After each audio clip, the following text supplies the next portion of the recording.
been making violence, killing brothers, switching riders, selling drugs up on the corners, but the profits here, so boy, you better. You been making violence, killing brothers, switching riders, selling drugs up on the corners, but the profits here, so boy, you better. Cause the profits here now. You better. Hey, bring that out. Cause the profits here now. See hanging on the corner, see hanging on the streets. Somebody run up on you, someday you never see. I got that Bible on me, don't need no gun. You got them questions, I get it like everyone.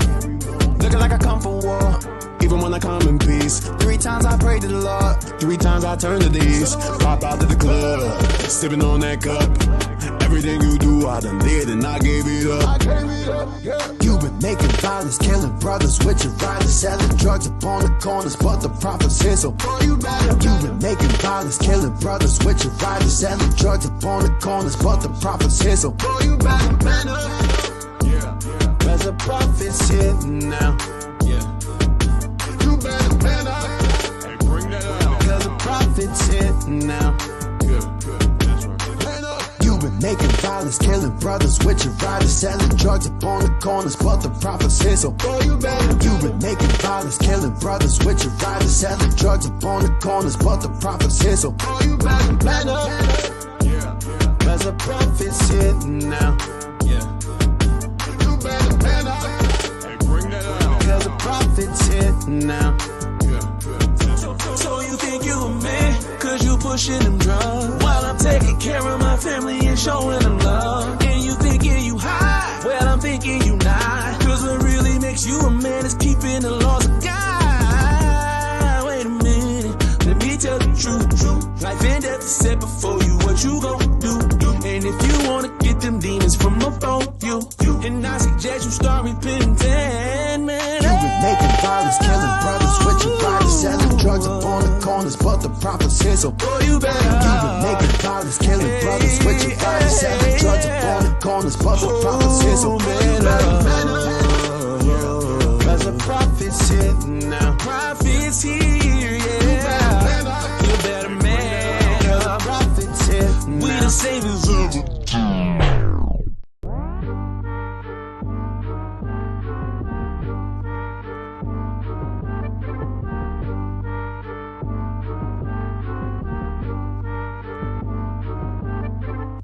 been making violence, killing brothers, switching riders, selling drugs up on the corners, but the profits here, so you better. You been making violence, killing brothers, switching riders, selling drugs up on the corners, but the profits here, so you better. Cause the profits here now. You better. Hey, bring that out. Cause the profits here now. See hanging on the corner, see hanging on the streets. Somebody run up on you, someday you never see. I got that Bible on me, don't need no gun. You got them questions, I get it like everyone. Looking like I come for war, even when I come in peace. 3 times I prayed to the Lord, 3 times I turn to these. Pop out to the club, sipping on that cup. Everything you do, I done did and I gave it up. You been making violence, killing brothers, switching riders, selling drugs up on the corners, but the profits here, so you better. You been making violence, killing brothers, switching riders, selling drugs up on the corners, but the profits here, so you better. Cause the profits here now. You better. Hey, bring that out. Cause the profits here now. Making violence, killing brothers, switching riders, selling drugs up on the corners, but the profits here, so you better. You been making violence, killing brothers, switching riders, selling drugs up on the corners, but the profits here, so you better. Cause the profits here now. You better. Hey, bring that out. Cause the profits here now. So you think you a man, cause you pushing them drugs, while I'm taking care of my family and showing them love. And you thinking you high, well I'm thinking you not, cause what really makes you a man is keeping the laws of God. Wait a minute, let me tell the truth. Life and death is set before you, what you gon' do? And if you wanna get them demons from above you, and I suggest you start repenting, man. You been making violence, killing brothers, switching riders, selling drugs up on the corner. corners, but the profits here, so boy, you better. You've been making violence, killing brothers, switching riders, selling drugs up on the corners, but the profits here, so boy, you better. Cause the profits here now. Profits here, yeah. You better man up. Profits here now. We the saviors of the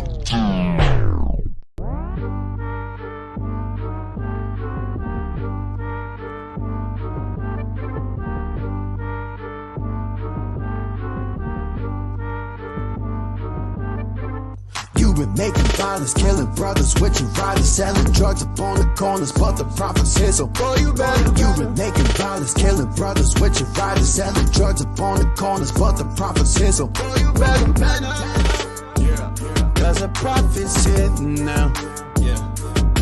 You better. Hey, bring that out. Cause the profits here now.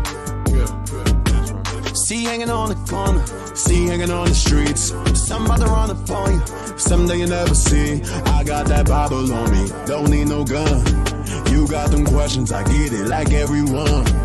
Looking like I come for war, even when I come in peace. 3 times I prayed to the Lord, 3 times I turn to these. Pop out to the club, sipping on that cup. Everything you do, I done did and I gave it up. You've been making violence, killing brothers, switching riders, selling drugs up on the corners, but the profits here, so you better. You've been making violence, killing brothers, switching riders, selling drugs up on the corners, but the profits here, so you better. Cause the profits here now. You better. Hey, bring that out. Cause the profits here now. Making violence, killing brothers, switching riders, selling drugs up on the corners, but the profits here, so boy, you better. You've been making violence, killing brothers, switching riders, selling drugs up on the corners, but the profits here, so boy, you better. Cause the profits here now. You better. Hey, bring that out. Cause the profits here now. So you think you a man, cause you pushing them drugs, while I'm taking care of my family and showing them love. And you thinking you high, well I'm thinking you not. Cause what really makes you a man is keeping the laws of God. Wait a minute, let me tell you truth. Life and death is set before you, what you gon' do. And if you wanna get them demons from above you, and I suggest you start repenting, man. You've been making violence, killing brothers, switching riders, selling drugs up on the corners, but the profits here, so boy, you better. You've been making violence, killing brothers, switching riders, selling drugs up on the corners, but the profits here, so you better. Cause the profits here now. Profits here, yeah. You better man up. Profits here We now. the saviors of the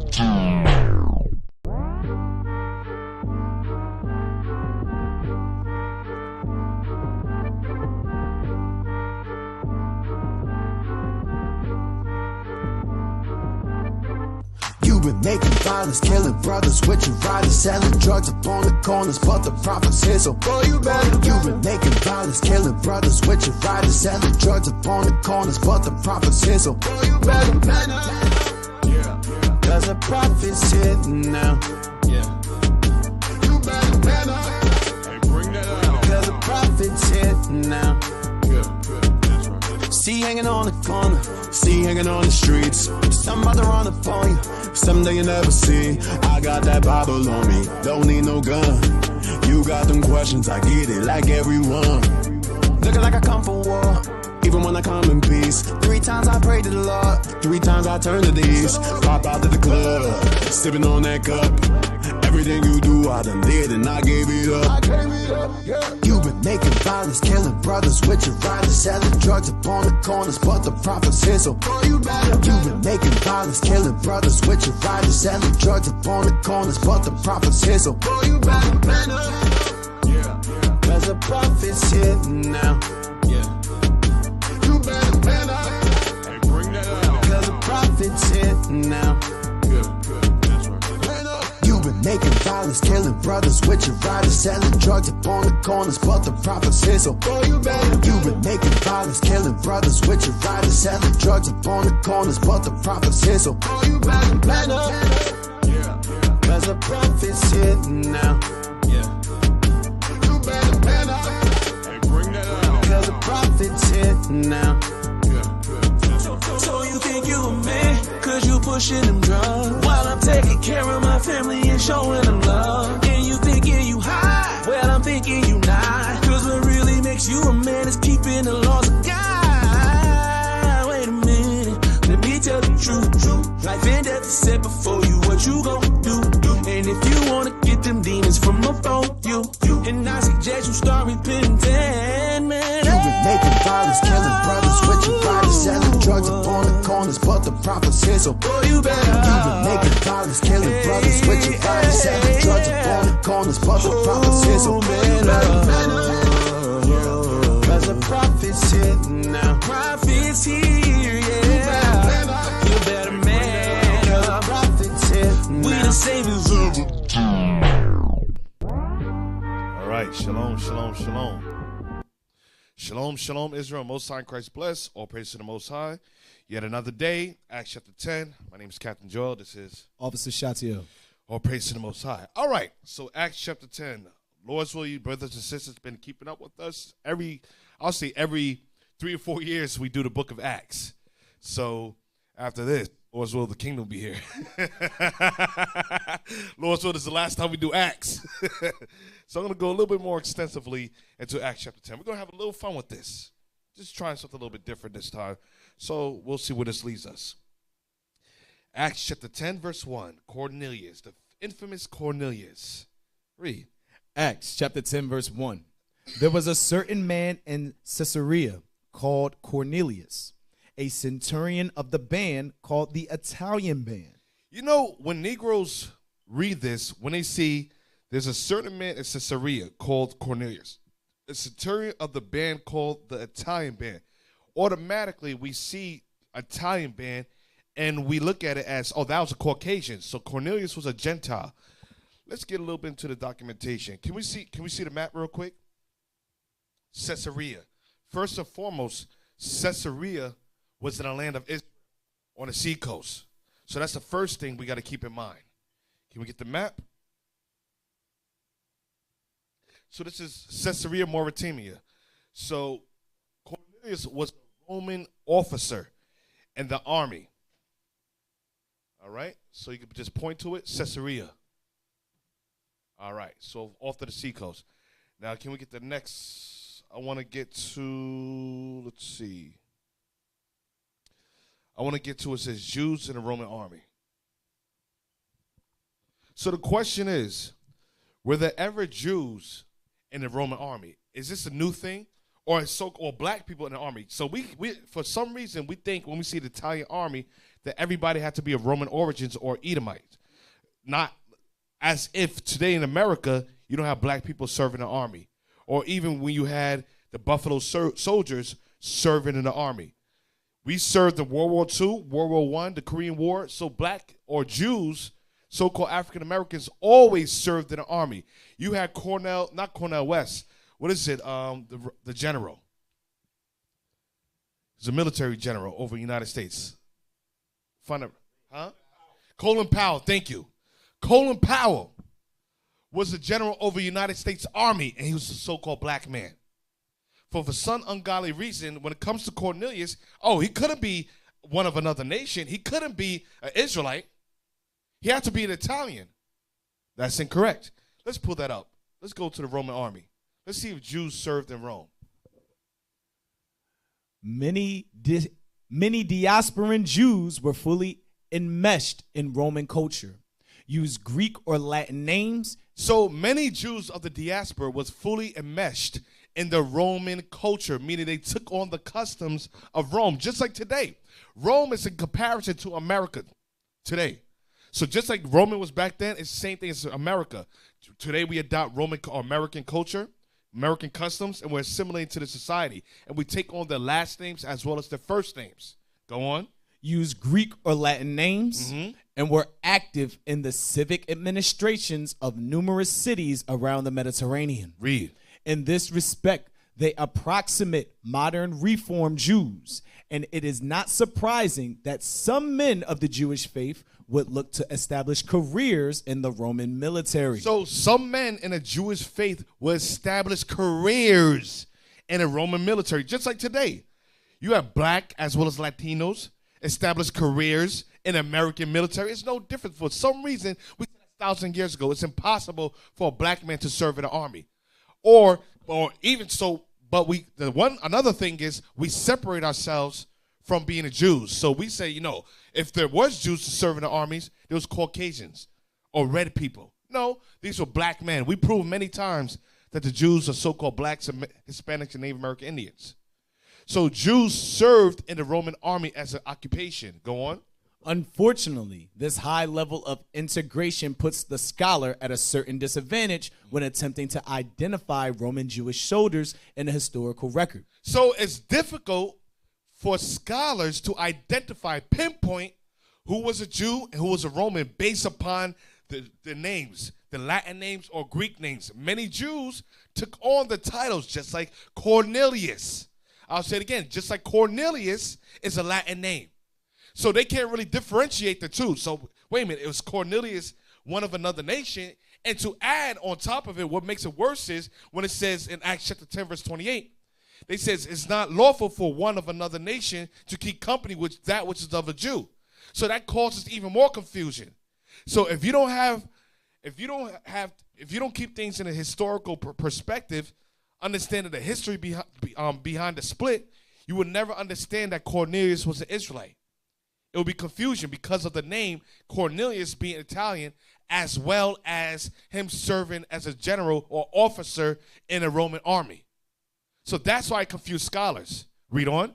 Unless their religion is specifically identified, Jews with Greek or Latin names. So they says unless their religion is specifically identified, it's the only way we're able to tell. Wait a minute.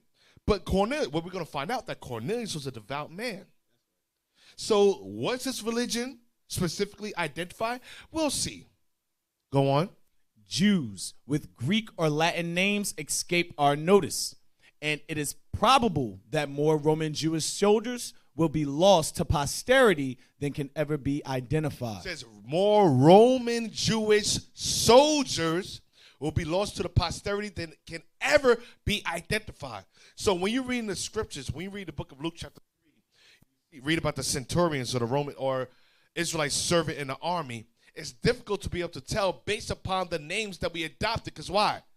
Some of us had Greek names based upon the captivity which we served under, as well as Roman names based upon the captivities that we served under. The New Testament was written in what? Greek. Why? Why was it written in Greek? Because the Israelites spoke Greek. Why? Because the Greeks ruled under Alexander the Greek. So for some odd reason, when it says there's neither Greek nor Jew, we get confused as if the New Testament was written in Greek to Israelites. So where's the confusion? There is none. You're miseducated. You want to bring that up? Yeah, you want to bring that up about the centurion? No. Keep reading. Keep reading down. In the later imperial period, the Jewish community of Italy. It says in the later imperial period, the Jewish community of Italy, of Rome. Go on. Italy provided many recruits, but the Hellenic Jewish population. But the Hellenic meaning the Greek Jewish population. Let's read it again. Read it one more time. In the later imperial period, the Jewish community of Italy provided many recruits. It says the Jewish community of Italy provided many recruits. Were there Jews in Rome? Can we get that real quick? Yes. That's why we started off in an article saying the Jewish diaspora, because the Israelites were scattered all throughout the regions and provinces of Greece as well as Rome. Go on. Acts chapter 18, verse 2. And found a certain Jew named Aquila, born in Pontus, lately come from Italy. So you have a certain Jew named what? Aquila. Aquila came from Italy. Where's Italy? In Rome. Give me Acts chapter 22, verse 27 now. So it wasn't common for us to for Jews to live in Italy or known as Rome, serve in a Roman army, or even take on the Roman last names or titles. Read. Acts chapter 22, verse 27. Then the chief captain came and said unto him, Tell me, art thou a Roman? So the chief captain said to Paul, tell me, are you a Roman? Read. He said, Yea. So Paul says, yes, I am a Roman. But I thought Paul was a Jew. So why is Paul calling himself a Roman when it's evident? So some of you might even get confused as, I don't know what Paul was. A lot of you don't even know that the disciples were all Jews. We asked somebody at camp asking, were the disciples Jews? Yes, all the disciples were Jews. Just like Paul was a Jew. Get that. Read. Romans chapter 11, verse 1. Wait a minute. We're reading the book of Romans. Read. I say then, hath God cast away his people? God forbid. For I also am an Israelite of the seed of Abraham, So Paul was an Israelite from the seed of Abraham. Read. of the tribe of Benjamin. He was from the tribe of Benjamin. So is there confusion? No, there isn't. So Paul, when he says, yes, I am a Roman, just like today, you says, I am American. When you look at your passport, they identified, they said, what's your nationality? You don't put on your nationality on a passport, I'm African American. When you go to the customs, like I just came from the customs in Trinidad, they said, what's your nationality? You know what I have to put my nationality? USA. Based upon my U.S. citizenship, determine my nationality according to this country. But even though I'm not an American by race, I'm an Israelite, I'm a Jew. But based upon the landmass in which I dwell in and citizenship I have is the nationality I identify when I go to different countries. They said, where are you? I said, I'm American. Paul said the same thing. When I went to France, when I used to travel, I played baseball. They said, listen. I could tell by your behavior, your mannerism, that you guys are Americans. Now, this was another black woman that was from France to another black man. She didn't say that, hey, you're from Africa or anything like that. She said, you're American. He says, we French people. She identified by the landmass in which she lived in. Read it. 22. 22 again? Yep. So Paul says, I'm an Israelite from the tribe of Benjamin. Go on. Acts chapter 22, verse 27. Then the chief captain came and said unto him, Tell me, art thou a Roman? He said, Yea. So was Paul confused? Was Paul a Caucasian, meaning Edomite? No. Paul was an Israelite from the tribe of Benjamin, but he had Roman citizenship. So you might get confused when it says there's neither difference between Jew nor Greek. We just read just a second ago that there was Jews or Hellenistic Jews. Hellenistic Jews meaning Jews that spoke the Greek language. Just like we went over before in Acts chapter 6, it says Grecians. Grecians were Hellenistic Jews that spoke the language. You have John chapter 12, it says Greeks came to the temple. The other nations weren't allowed to go to the temple. And why were the Jews keeping the feast of Passover? They didn't keep a feast. So what were they doing? They came from the different Greek provinces. They grew up in the Greek faith. They grew up with Greek customs. They were assimilating to the Greek society, but some of them still retained some of the laws of their fathers. So they understood that I still got to make that trip every year, 3 times a year. Now, that was it on that.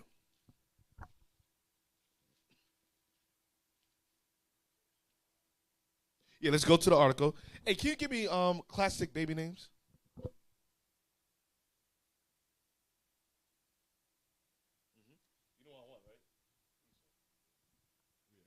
In the later imperial period, the Jewish community of Italy provided many recruits. But the Hellenic Jewish populations of Syria. Wait, so you have a Hellenic Jewish population of Syria, read. And Asia Minor. And Asia Minor, based upon the diaspora, guess where the churches were? I'll say it again, the Jews of Asia Minor, guess where the 7 churches were?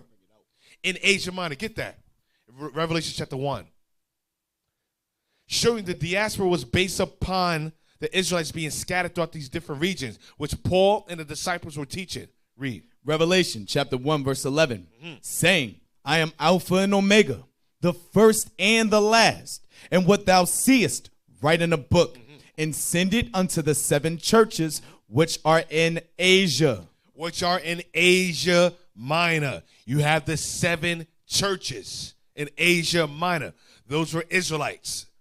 Now let's go back to the article.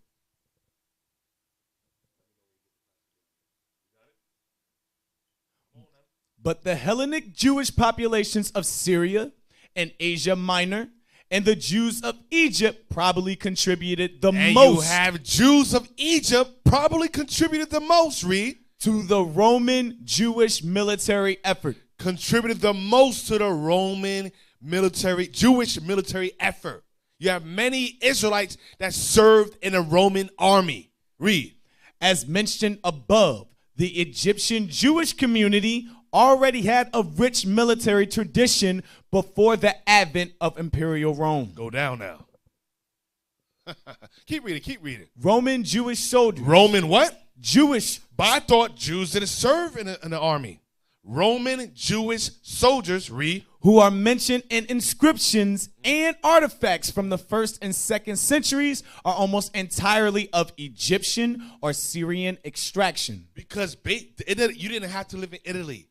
The Roman army was a vast empire. As they conquered, they recruited Israelites from different areas, whether it be Syria, Egypt, Asia Minor, or Caesarea. I'll say it again. Or Caesarea. Read. An inscription from Jaffa mentions an Egyptian Jew named Thanoam, the centurion. Wait, Thanoam the what? The centurion. So you have Thanoam, which was called the centurion. He was a what again?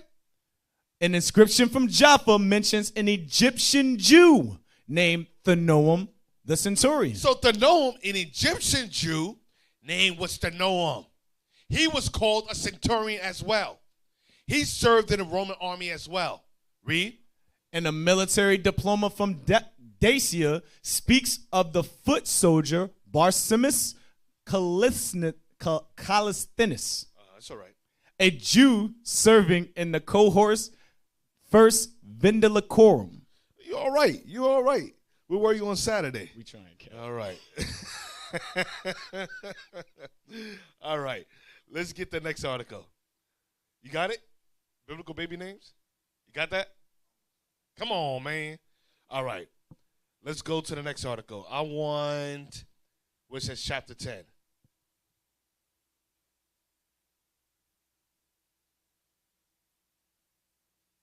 on, man. Don't lose the moment. Give me that book. Quickly, come on. Chapter 10. Got it? Let's go up. Actually, let's see. What do I want? Yep. Read it.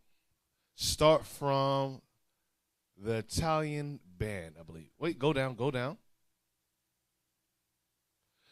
to a devout man. A devout man. No, actually, say that. Let's go to Acts chapter 10, verse 2 now. I would like the classical baby name. All right. Go to, Acts chapter 10, verse 2. Acts chapter 10, verse 2.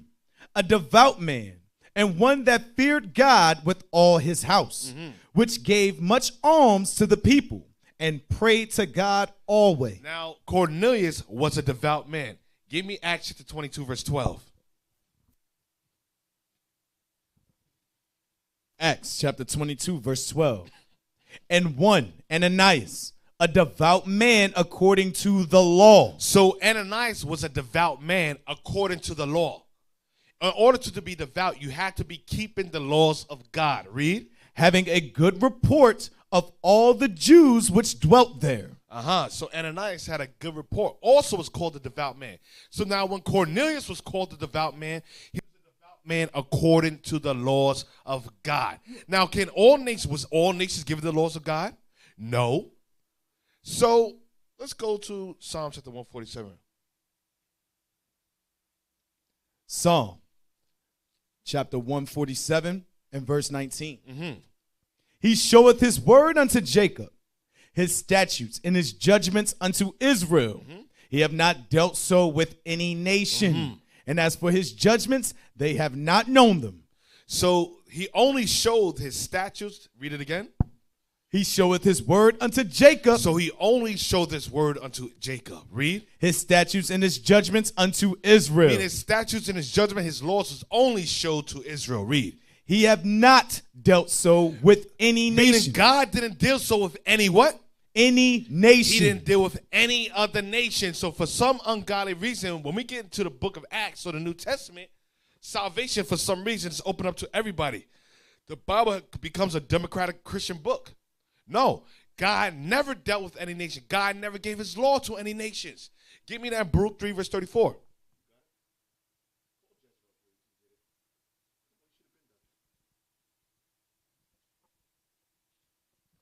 Baruch chapter 3. You said verse 34? Yep. Baruch chapter 3 verse 34. Mm-hmm. The stars shined in their watches and rejoiced.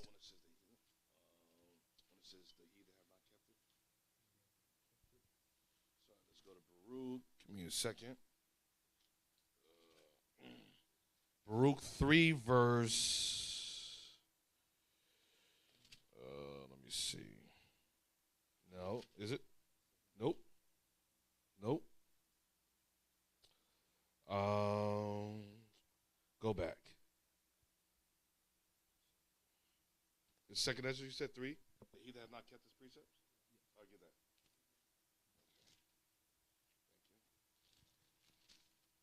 Second Ezra chapter 3 Start verse 35. verse 35. Or when was it that they which dwell upon the earth have not sinned in thy sight? Or what people have so kept thy commandments? Thou shalt find that Israel by name have kept thy precepts. Only Israel by name has kept God's precepts. Read. But not the heathen. But the heathen didn't keep the precepts. So Israel by name kept the God's commandments, but the other nations did not. So when said Cornelius was a devout man, meaning Cornelius kept the laws of God. The other nations didn't keep it. The heathen did not keep it, but Israel by name kept it. Now let's go back. You found it? Thank you. Should have done it a long time ago. Now give me the chapter 10. The article I want to be for. A devout man. A devout man, and one that feared God with all his house, which gave much alms to the people and prayed to God always. Now let's go down. Okay, yes, right there. A devout man, pious, or one who maintained the worship of God. Pious, religious, or one who maintained the worship of God. Meaning one that kept God's commandments. The other nations didn't get God's commandments to keep it. Only Israel was given God's commandments. Go on. See note Luke chapter 2, 25. Keep going. Keep reading. And one that feared God. This is often a designation of piety. It has been supposed by many that the expressions here used denote that Cornelius was a Jew. So many would denote that Cornelius was a what? A Jew. So many scholars would denote, based upon him being a devout man, keeping God's commandments. They says the other nations always knew, the scholars always knew that the other nations was not given the laws to keep the laws. They understood that the Israelites broke God's laws. That's why the Israelites always followed the other nations. That's why they went into captivity. So would it make sense that the other nations were keeping God's laws? No. They weren't keeping God's laws. We follow at the other nations into idolatry or paganism. Now, for some ungodly reason, all of a sudden, you have the Romans, which was a pagan nation that worshiped the sun, the moon, the stars, Mars, Venus, Hercules, Hermes, Jupiter. Now they started keeping God's commandments. Israel followed at the other nations into idolatry. Now the other nations, for some reason, Israel followed the other nations, but the other nations follow us. That's never been the case. We always follow after them, and they never kept God's commandments. They even say in here that based upon this evidence, Cornelius had to be a what? Read it again. It has been supposed by many that the expressions here used denote that Cornelius was a Jew. Read. Or was instructed in the Jewish religion and was a proselyte. That's it. Now you got it? Oh, gosh, guys. I can't. Classical baby names. Esau. nobody has that. We can't find it. All right, let's go on. Let's go back to Acts chapter 10, verse 2. Acts chapter 10, verse 2. A devout man and one that feared God with all his house, which gave much alms. Can you get me with one of the Roman Empire saying it's Esau? All right, go on. A devout man and one that feared God with all his house, which gave much alms to the people. So it says not only was Cornelius a devout man, but he was devout. He kept the commandments and he feared God with all his house. What does it mean to fear God? Let's go.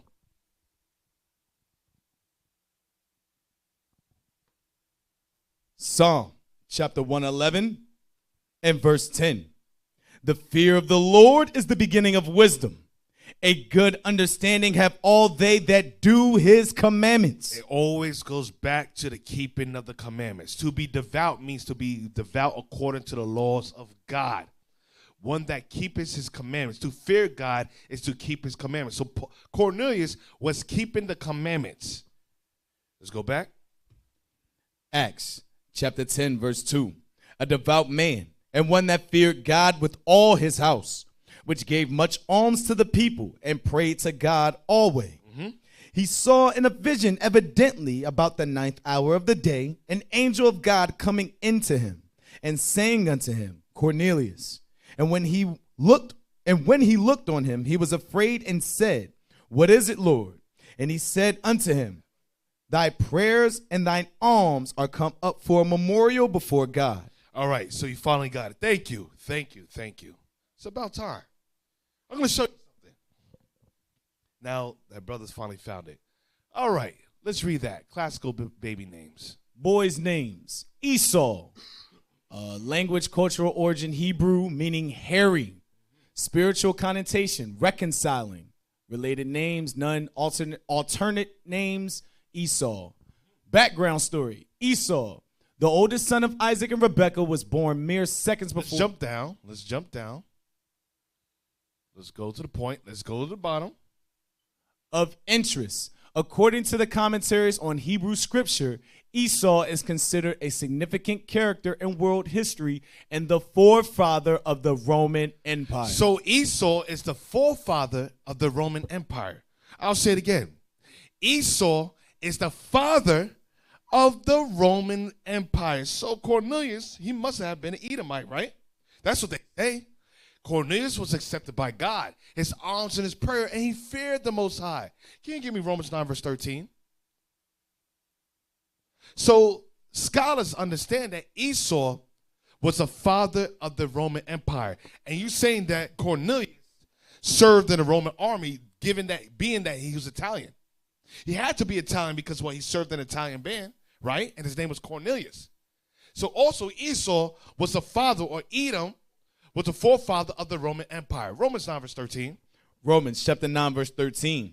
As it is written, Jacob have I loved, but Esau have I hated. So the Bible says, as it is written, Jacob have I loved, the Israelites have God loved, but Esau God hates. So I thought Cornelius was an Israelite. Cornelius was a Roman. But God says he hates Esau. But if the Romans are Edomites, I thought they could get salvation. Give me Hebrews chapter 12, verse 16. How's that possible if God hates them? But I thought Cornelius was an Italian. He was a Roman. But God hates the Romans. But God's given salvation. And then later on, and mind you, Romans was written, right? Romans, the history of Romans of Paul writing to them was much after Acts chapter 10. Before Paul's ministry to the Gentiles, or the Israelites that was keeping Gentile customs. Way after that. So why would Paul write this after Cornelius' salvation was opened up to them? And Cornelius' alms and prayer was heard. Go on. Hebrews chapter 12, verse 16. Lest there be any fornicator or profane person as Esau, who for one morsel of meat sold his birthright. For ye know how that afterward, when he would have inherited the blessing, he was rejected. He was what? Rejected. Esau was rejected. Rome was rejected. Read. For he found no place of repentance. Read. Though he sought it carefully with tears. Read. So Esau found no place of repentance, even though he's sort of carefully with tears, the Bible said. So Cornelius couldn't possibly be a Roman, given that God rejected Esau in the Roman Empire. So when we read about salvation being opened up to any Israelites in Rome or Cornelius, any Israelite in the Greeks, that's talking about Israel that took on those customs or that was born in those provinces. That's only referencing the Israelites, not the other nations. Now let's go back. Thank you. Acts chapter 10, verse 4. And when he looked on him, he was afraid and said, What is it, Lord? And he said unto him, Thy prayers and thy alms are come up for a memorial before God. So thy prayers, Cornelius, and your alms are come up as a memorial before God. Give me Psalm chapter 102, verse 16. Psalm chapter 102, verse 16. When the Lord shall build up Zion, he shall appear in his glory. So when God shall build up Zion, God is only going to build up the Israelites. Read. He will regard the prayer of the destitute. God is only going to regard the prayer of the destitute, meaning Zion. Read. And not despise their prayer. And God's not going to despise the prayer of the Israelites. Go on. This shall be written for the generation to come, and the people which shall be created shall praise the Lord. It said this shall be written for the generation to come. For the generation to come. Meaning even Cornelius' generation. When his alms and his prayer has come up as a memorial before God. That's what it's talking about, that generation. Salvation will be opened up to northern kingdom. Go on. For he hath looked down from the height of his sanctuary. From heaven did the Lord behold the earth, to hear the groaning of the prisoner. To hear the groaning of the prisoner. Guess what? The Israelites were prisoners to Rome. So now salvation is opened up to Rome, the captors, the one that has us captive, the oppressor. Salvation is all of a sudden opened up to the oppressor along with the oppressed. Does that make any sense? No, it does not. It says salvation or prayers are come up before God in heaven to the destitute, to the prisoners. Who was prison to Rome? Israel. John the Baptist was locked up. Christ was locked up. Who persecuted or killed James? Rome. Peter, Rome. Nero killed who? Paul, Rome. Now salvation is opened up to the oppressor and the captors. Go on. To loose those that are appointed to death, to declare the name of the Lord in Zion and his praise in Jerusalem. So the prayers and memorial is only opened up to Israel, Zion. Let's go to Revelation chapter 8, verse 2 now. Revelation chapter 8, verse 2. And I saw the 7 angels which stood before God, and to them were given 7 trumpets. And another angel came and stood at the altar, having a golden censer, and there was given unto him much incense, that he should offer it with the prayers of all saints. He shall offer it with the prayers of who? All saints. All saints. You notice how the Bible keeps on saying the same thing over and over? We go precept upon precept. The prayers were never, I'll say it again. The Most High never heard the prayers of the other nations. How do we know? We've seen that many times throughout the time period of Egypt. When it says, I hear the prayers of my people, he sent Moses. Every time our people was in affliction, he sent a prophet or saviors. Every single captivity. So all of a sudden, God punished the Israelites, cursed us, sent the other nations, and therefore shall you serve your enemies, which the Lord shall send against you. God sent the enemies against us. Now, all of a sudden, after Christ came on the scene, he said, you know what? Even though I send the enemies against you, even though you're afflicted, even though you're in prison, even though you're in captivity, you know what? I'm going to praise to your oppressor too. I'm gonna add insult upon injury. I'm going to slap you in the face and say, you know what? Those people that are sent against you, I'm going to hear their prayers. I'm going to hear the prayers of the oppressor. Don't mind the prayers of the oppressed, but I'm going to hear the prayers of those that are oppressing you. How, Sway? Make it make sense. It doesn't make any sense. Go on. Offer it with the prayers of all saints upon the golden altar which was before the throne. Can we get who the saints are? So offer with the prayers of the saints. This is the last book in Revelation of the Bible. Revelation. Go on. Psalm chapter 148, verse 14. He also exalted the horn of his people, the praise of all his saints. The praise of all his saints. Read. Even of the children of Israel. Even the children of Israel. The saints are only the Israelites. Now, let's go back. Acts chapter 10 and verse 5, excuse me.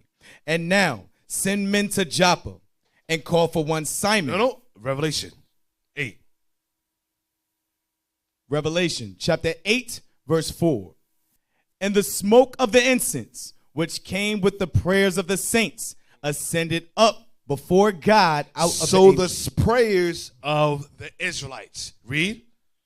ascended up before God out of the angel's hands.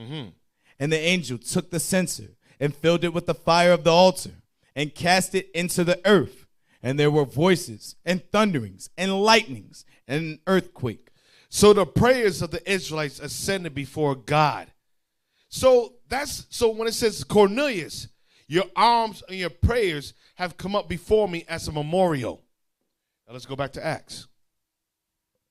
Acts chapter 10, verse 5. And now send men to Joppa and call for one Simon, whose surname is Peter. He lodgeth with one Simon a tanner, whose house is by the seaside. He shall tell thee what thou oughtest to do. And when the angel which spake unto Cornelius was departed, he called two of his household servants, and a devout soldier of them that waited on him continually. A devout soldier. A devout soldier. His soldier kept the commandments of God. Guess what? Serving in the Roman army. These were Israelites. These were Jews. Serving as officers, serving as army men. Go on. And when he had declared all these things unto them, he sent them to Joppa. On the morrow, as they went on their journey and drew nigh unto the city, Peter went up about the housetop to pray about the 6th hour. And he became very hungry and would have eaten. But while they made ready, he fell into a trance and saw heaven opened and a certain vessel. So now Christians oftentimes use Acts chapter 10, verse 11 as a means to eat unclean foods. Every time we go into the law saying that it was always commanded for us to keep God's commandments. Anytime we prove scriptures or scriptures combated that doctrine saying that the laws are done away with, they say, but what about Acts chapter 10? What about when it comes to the vision that was given to Peter concerning Cornelius? And when the sheet of different beasts was presented before him while he was hungry, God was showing you that it's a right for us to eat unclean foods. Let's see if that's what the Bible says. That's not the case. Go on. And saw heaven opened, and a certain vessel descending unto him, as it had been a great sheet knit at the four corners, and let down to the earth. So let's get Hosea chapter 8, verse 8. So Peter saw a vision of a vessel descending upon him, as it been a sheet knit at the four corners, and let down to the earth. Hosea 8, verse 8. Hosea chapter 8, verse 8. Israel is swallowed up. So Israel was swallowed up by the other nations. Israel assimilated and integrated into society, into the Greeks, the Romans, the Syrians, the Babylonians, the Persian, and Medes. Israel was swallowed up in each captivity. Go on.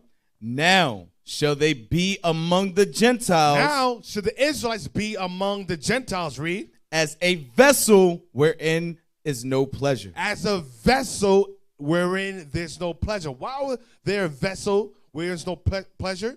Because they were swallowed up by these nations. They assimilated and started worshiping their gods, started worshiping their idols. Get me that in Psalm chapter 106 now. So Israel was as a vessel. So when Peter saw a vision of a sheet coming down as a vessel, Peter it was all symbolic to the northern kingdom of Israelites that was swallowed up. Israel being amongst the other nations, the Gentile nations, swallowed up, consumed by the idol worship, consumed by the worshiping of the other gods, consumed by integrated and assimilated into the culture. They were swallowed up. Read Psalms 106, verse, you know what I want. 30, yes, sir. 34. Psalm chapter 106, verse 34. They did not destroy the nations concerning whom the Lord commanded them, We were supposed to destroy the other nations. Read. but were mingled among the God heathen. never intended for us to mingle or to assimilate, to be accepted of all culture. God never wanted that. God always set us apart for all nations. He set us apart and said, you are a holy people above all people. We were supposed to destroy the Edomites. Right. We were supposed to destroy the Amalekites, right, the Moabites. Right. But what do? We mingle among all the other nations. We always want to be like that. We always follow after the works. We always say, you know what? Our God is not enough. Maybe I'll be more fulfilled or have more of a fulfillment if I worship Nike, if I worship Zeus, if I worship Jupiter. Maybe there will be some type of fulfillment in my life. Go on. But were mingled among the heathen and learned their works. We mingled among the heathen and we learned their work. We learned their customs. That's why you read in the New Testament, a lot of Israelites had Latin names, Greek names. They started worshiping their gods. Nike, Diana, Ephesus, Aphrodite. You have all these, or Mars, Jupiter, Hermes, Zeus. We started taking all these customs. Your days of your week is representative of the gods that the Romans instituted. The months of the years is representative of the gods that the Romans instituted. The holidays that you celebrate today is based upon the gods that America instituted, adopted into the pagan religion Christianity. Read on. And they served their idols. And we serve their idols. We serve Zeus. We serve Jupiter. We serve Nike. We serve Hermes. We serve Mars. Acts 14 shows you that. They called Paul and Barnabas Jupiter and Mars. Why? Because the Israelites were serving other gods, idols. Just like today. You Christians today, you worship the sun god. You worship the Mars during your so-called Thanksgiving, the god of war. And January 1st, you celebrate or worship the god of Janus, the god of new beginnings, Janus. It's the same difference. It's the same gods, but just recycled or remixed to fit today's time period. That's the only difference. Fast forward in time, we're living the same, we're walking the same acts, or we're still living in the same acts, but there's different names, different titles. Yesterday you was called Greeks. Yesterday you was called Romans. Today you're called American. Go on. And they served their idols, which were a snare unto them. Which were a snare unto them. That's why it says Israel swallowed up. They have become a vessel in which there is no pleasure. God didn't see any pleasure in us when we were keeping the commandments. We was worshiping the other gods of the other nations. Go on. Yea, they sacrificed their sons and their daughters unto devils and shed. Now, let's go back to Acts chapter 10, verse 11. Acts chapter 10, verse 11. And saw heaven opened, and a certain vessel descending unto him, as it had been a great sheet. So that certain vessel that Peter saw descending unto him was northern kingdom, was the Israelites that was mingled amongst the other nations, swallowed up in Gentile customs, swallowed up in the customs of the Assyrians, the Babylonians, the Persians, the Greeks, the Romans. They were swallowed up, assimilated into society. And they started worshiping or learning their works, keeping their customs, worshiping their gods as well as the idols. Go on. As it had been a great sheet knit at the four corners and let down to the earth. So Peter's seeing a vision as a great sheet. He sees a vessel, and he sees a great sheet as is knit and the four corners coming down unto the earth. Give me Isaiah chapter 11, verse 10. That's why you must go precept upon precept. The Bible wasn't given to everybody. In order to properly interpret it, you got to go precept upon precept. The Bible defines itself. Isaiah 11, verse 10. Isaiah chapter 11, verse 10. And in that day there shall be a root of Jesse, which shall stand for an ensign of the And people. that day there shall be a root of Jesse. Christ was the root of Jesse. Read. Which shall stand for an ensign of the people. So Christ is going to stand as a sign for the people. Read. To it shall the Gentiles seek. To it shall the Gentiles seek. Now, we went over this last week. Is the Gentiles talking about all nations? Are they going to seek after Christ? Even though the Gentiles, the Romans, and the other nations despised and killed Christ? Go on. To it shall the Gentiles seek, and his rest shall be glorious. Mm-hmm. And it shall come to pass in that day that the Lord shall set his hand again the second time to recover the remnant of his people. So to it shall the Gentiles speak. It's talking about the remnant of his people that was scattered in these different lands, that was swallowed up as a vessel in which is no pleasure. That was swallowed up, meaning assimilated and integrated into the society in which they lived in. Go on. Which shall be left from Assyria. You had Israelites that was in Syria based upon Assyrian captivity. What was Hosea speaking about? Hosea 8 verse 8. Hosea lived during a time before Assyria when she gave the prophecies. So Isaiah lived in the time of the Assyrians as well. So he knows what he was talking about. There's going to be Israelites that scattered in Assyria, means modern day Kurdistan, based upon prophecy and history. Go on. And from Egypt. And Egypt, you have Israelites. We read the article earlier. You have Egyptian Jews. First Maccabees chapter 2 verse 1 says, to the brethren Jews living in Egypt. We always went back. We always had Jewish colonies in Africa or Egypt. Why do you think Christ went to Egypt? Because, wow, we had a colony there. You have the Alexandrian Jews. The Library of Alexandria was the Library of Alexandria, right? Oh, no. I think so. Yeah. It's the Library of Alexandria. Go on. And from Pathros. And Pathros, Upper Egypt. Go on. And from Cush. And Cush is Ethiopia. That's why you have Acts chapter 8, verse 32. You have the Ethiopian eunuch, because you have Israelites scattered in Ethiopia. Gentiles. Go on. And from Elam. Elam, Israelites scattered in Ethiopia. Elam, Iran, and India. We read that before in Esther chapter 8. You have Israelites that are scattered in India, Iraq. Go on. And from Shinar. Those are the Gentiles which shall seek after it, shall seek after Christ. Shinar is going to Babylon. You know why? Because you have Israelites that went into the Babylonian captivity under Nebuchadnezzar. What took on the Babylonian customs, they became Gentiles. That's why Daniel, Meshach, Shadrach, and Abednego, names were changed to Babylonian names, just like we read before. It was hard to differentiate Jews serving in the Roman army because they had Latin and Greek names. That started during the time period of Babylon, Persia, Rome, Greece, and Rome. We took on their names. We assimilated. We took on their customs. It was hard to differentiate who was who. That's why you read the Scythians and Colossians, as well as the barbarians. You think that's the other nations. You think that's talking about Russians. No, not understanding that the Israelites migrated to Scythia. Those are Israelites, northern kingdom. Deacon Athan went over there and out here in history. A lot of these names that you read in history, those were all Israelites that took on those customs or those names. Read on.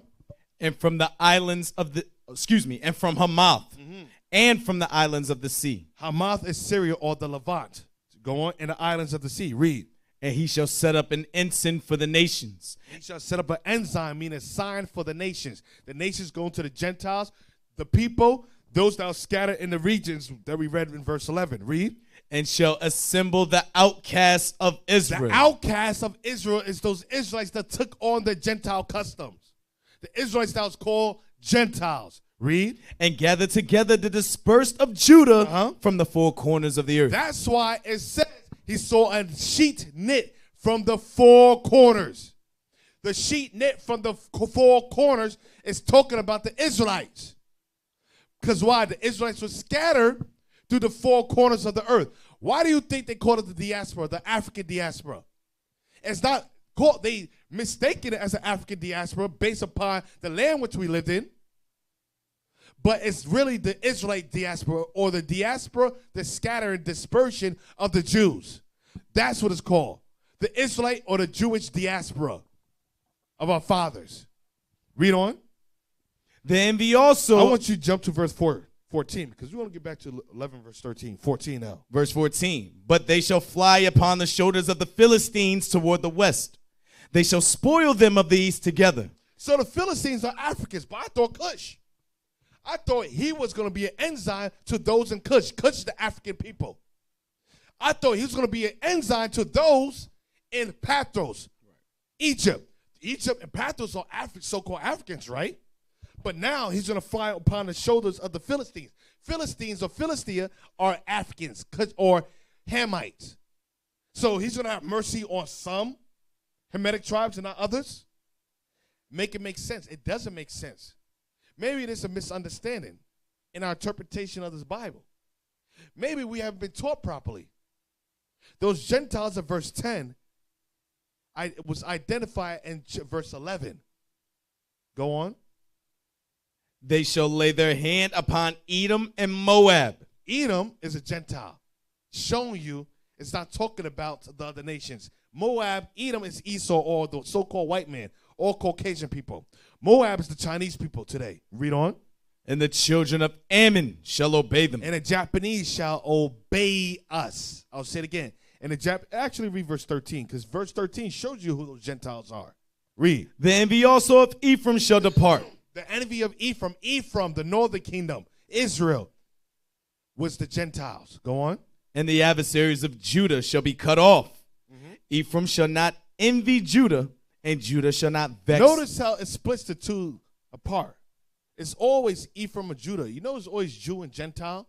It's going to identify. It's showing you who the Bible's making reference to. The Gentile part is making reference to Ephraim. We're going to go further into it, just in case if you're a little bit confused. We're going to go deep into the history.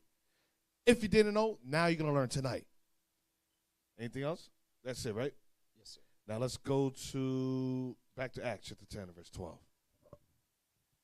Acts chapter 10 and verse 12.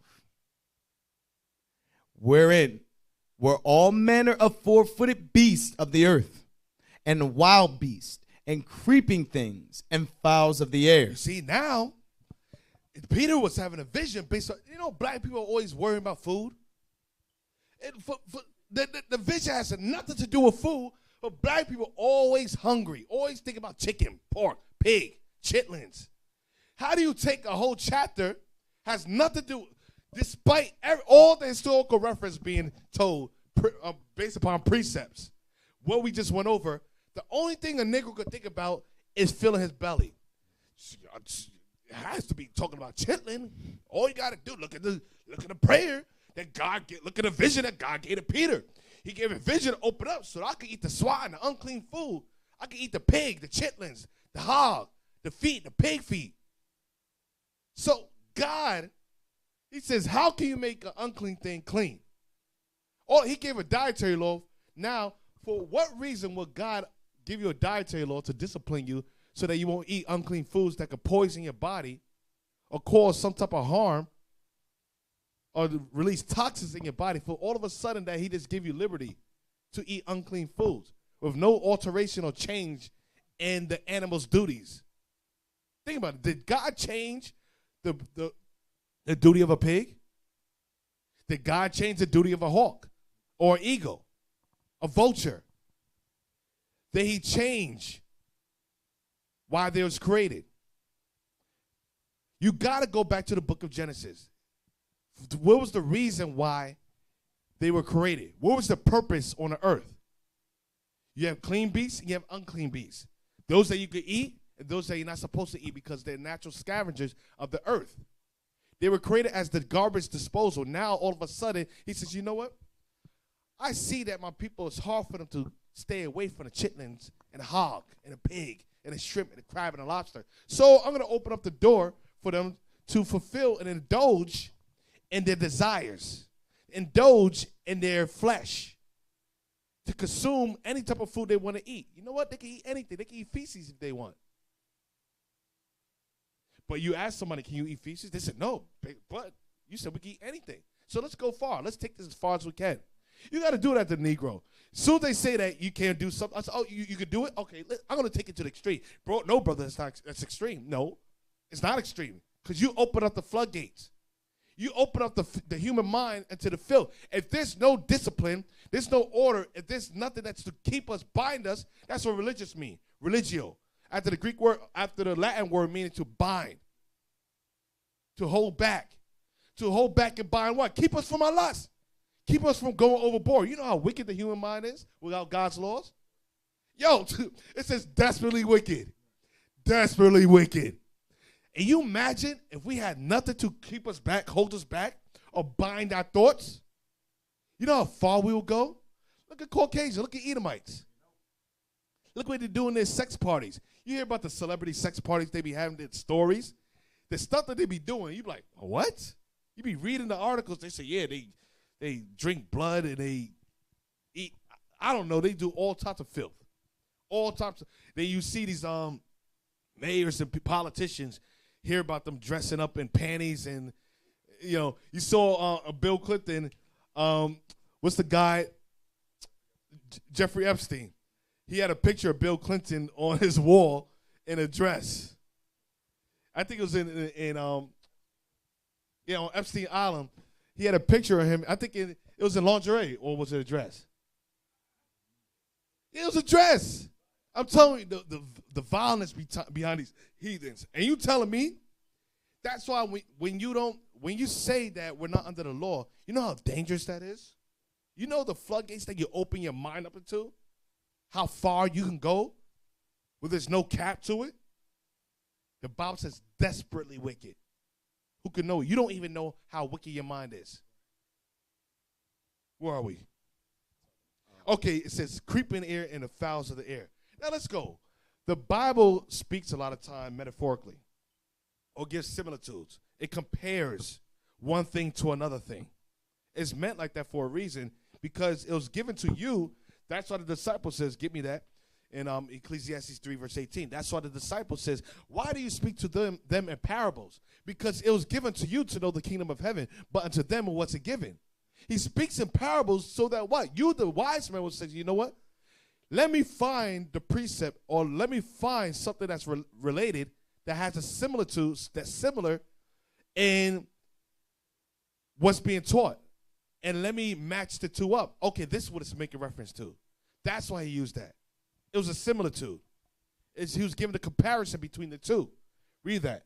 Ecclesiastes 3, verse 18. Ecclesiastes chapter 3, verse 18. I said in mine heart concerning the estate of the sons of men, that God might manifest them, that they might see that they themselves are beasts. Men might see themselves that we are beasts. So when Peter not only saw the vessel and a sheet knit from the four corners, he also saw beasts, all manner of creeper things and fowls of the air, was symbolic of representation of men, showing that this whole similitude, the whole vision Peter was seeing was not food, because yes, he was hungry, but the Lord used that as a similitude to show the state of man and their condition, and how the northern kingdom was swallowed up after a certain point in history when they went off into idolatry. But you don't know that. You know why? Because you don't read the Old Testament. You don't read. You go to church. You clap. You sing. You dance. You chunk. You jive. You sing a coon tune. And you hit the damn tambourine. And you crip walk, whatever you dance and do. You put your damn ties in the pastor's hand. They exploit you. You go to church. You Harlem shake. You shake it and do the jig and the coon jig. And what do you do? What do you learn? What the nigga learn in the church? John 3:16. That's the only thing a nigga knows. Every camp we speak about John 3:16. What else do you know? That's one verse out of the whole Bible, showing you that you've been programmed to only know one thing. You've been programmed to be docile. Keep going. What do I want? I lost my place now. Yeah, let's go. Let's go back to Acts chapter 10. Acts chapter 10, verse 12. Wherein were all manner of four-footed beasts of the earth, and wild beasts, and creeping things and fowls of the air. Symbolic to men, that a state of men might see themselves as beasts. The whole allegory, the similitude, is based upon men. The northern kingdom be swallowed up amongst the other nations. And we're gonna go into it more. Read. And there came a voice to him, "Rise, Peter." I don't even think we're gonna finish it tonight. I don't think we're gonna finish it. We might be in Acts 10 for the next month. Who knows? You might just go over the whole Bible, Acts 10. Go on. And there came a voice to him, "Rise, Peter, kill and eat." But Peter said, "Not so, Lord." So Peter says, why is the Lord telling me to kill and eat? He says, Peter understood, "Not so, Lord." Why did Peter understand "not so, Lord"? Based upon the dietary law. Give me Leviticus chapter 11, verse 46. Our fathers understood that there's a thing to eat and a thing not to eat. They understood that. Leviticus chapter 11, verse 46. "This is the law of the beast, and of the fowl, and of every living creature that moveth in the waters, and of every creature that creepeth upon the earth, to make a difference between the unclean." There's beasts that are unclean. That was created for the very purpose of cleaning the earth, garbage disposal, scavengers, clean the ocean, clean the sea. Read. "And the clean." And the clean beast that has a filtration system so that any toxin going in their body, they filter it out. They had a filtration system just like you have the cow, just like you have beef. You have different animals that God gave to us so we could eat. That's cleansed. Sheep won't even drink water that has spit in it. Animals, God has animals that have a filtration system so that they don't take in certain toxins so that when you consume the meat, it doesn't poison you. Like pig. You eat pig. A lot of people that consume a lot of pork, I've seen sermon videos in Northern Kingdom, they have to get their stomach pumped out from worms. You saw those videos, right? Worms in the face, their brain, worms in the stomach, a whole stomach full of worms because why? Pork. Tapeworms. Go on. "And between the beast that may be eaten and the beast that may not be So eaten." Peter had an understanding of the dietary laws. Let's go back. Acts chapter 10, verse 14. "But Peter said, Not so, Lord, for I have never eaten anything that is common or unclean. And the voice spake unto him again the second time, What God hath cleansed, that call not thou common." So that's when Christians close a book and say, you see, what about Acts 10? God says what God has cleansed, call no man, what God has cleansed, that call not thou common. Go to verse 28. So if that's not enough, based upon the preachers that I gave you, let's jump to verse 28 to see what it's making reference to. Read. Verse 28. "And he said unto them, Ye know how that it is unlawful, that it is an unlawful thing for a man that is a Jew to keep company or come unto one of another nation." So Cornelius said to Peter, you understand, you know the history. You understand, based upon our dealings, that it's a lawful thing for a man, one that is called a Jew, to keep company with one of another nation.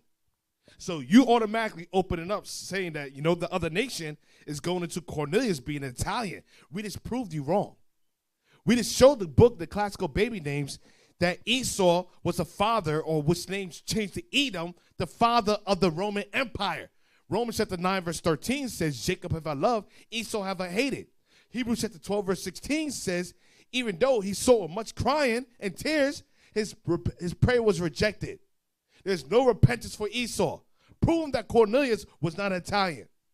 Cornelius was not a Roman, but Cornelius was an Israelite that served as an officer in an Italian band, which was the Roman army. He lived in Caesarea on the seacoast in Israel. Read. "But God hath showed me that I should not call any man." I should not call any what? Man. Man what? Common or Common in what? Or unclean. Common in or unclean. Read verse 14. Showing that it's making reference to man. Read it again. "But Peter said, Not so, Lord, for I have never eaten anything that is common or unclean." Eating anything that is common or unclean. Now go back to verse 28. "And he said unto them, Ye know." No, but God. Come on, stay with me. That is, "But God hath showed me that I should not call any man common or unclean." I should not call any man common or unclean. Go back to verse 14 again. But Peter said, not so, Lord, for I have never eaten anything that is common or unclean. Verse 28, one more time. But God hath showed me that I should not call any man common Any man common or unclean. or unclean. It's talking about man. It's talking about man. What happened?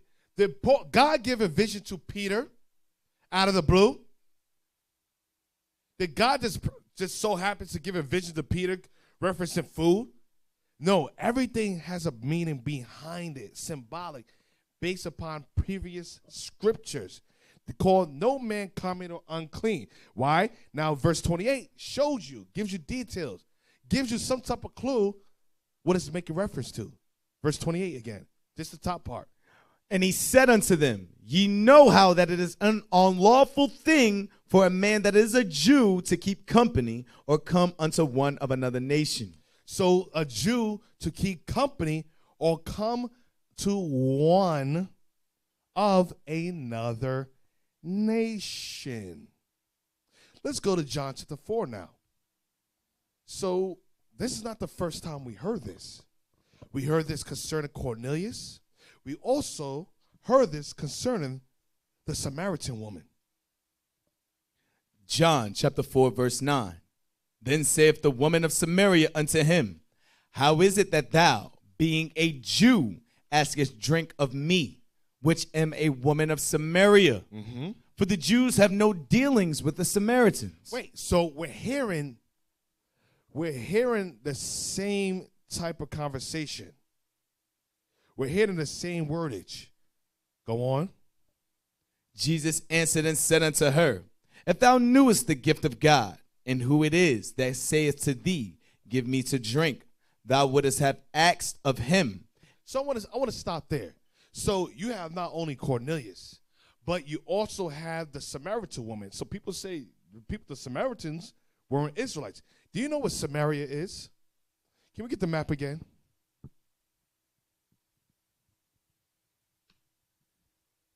Now let's go to 1 Kings chapter 12. So what happened historically that you have one people saying that it's an uncommon thing. Now from last time I heard, the Jews were under the captives or captors of the Roman Empire.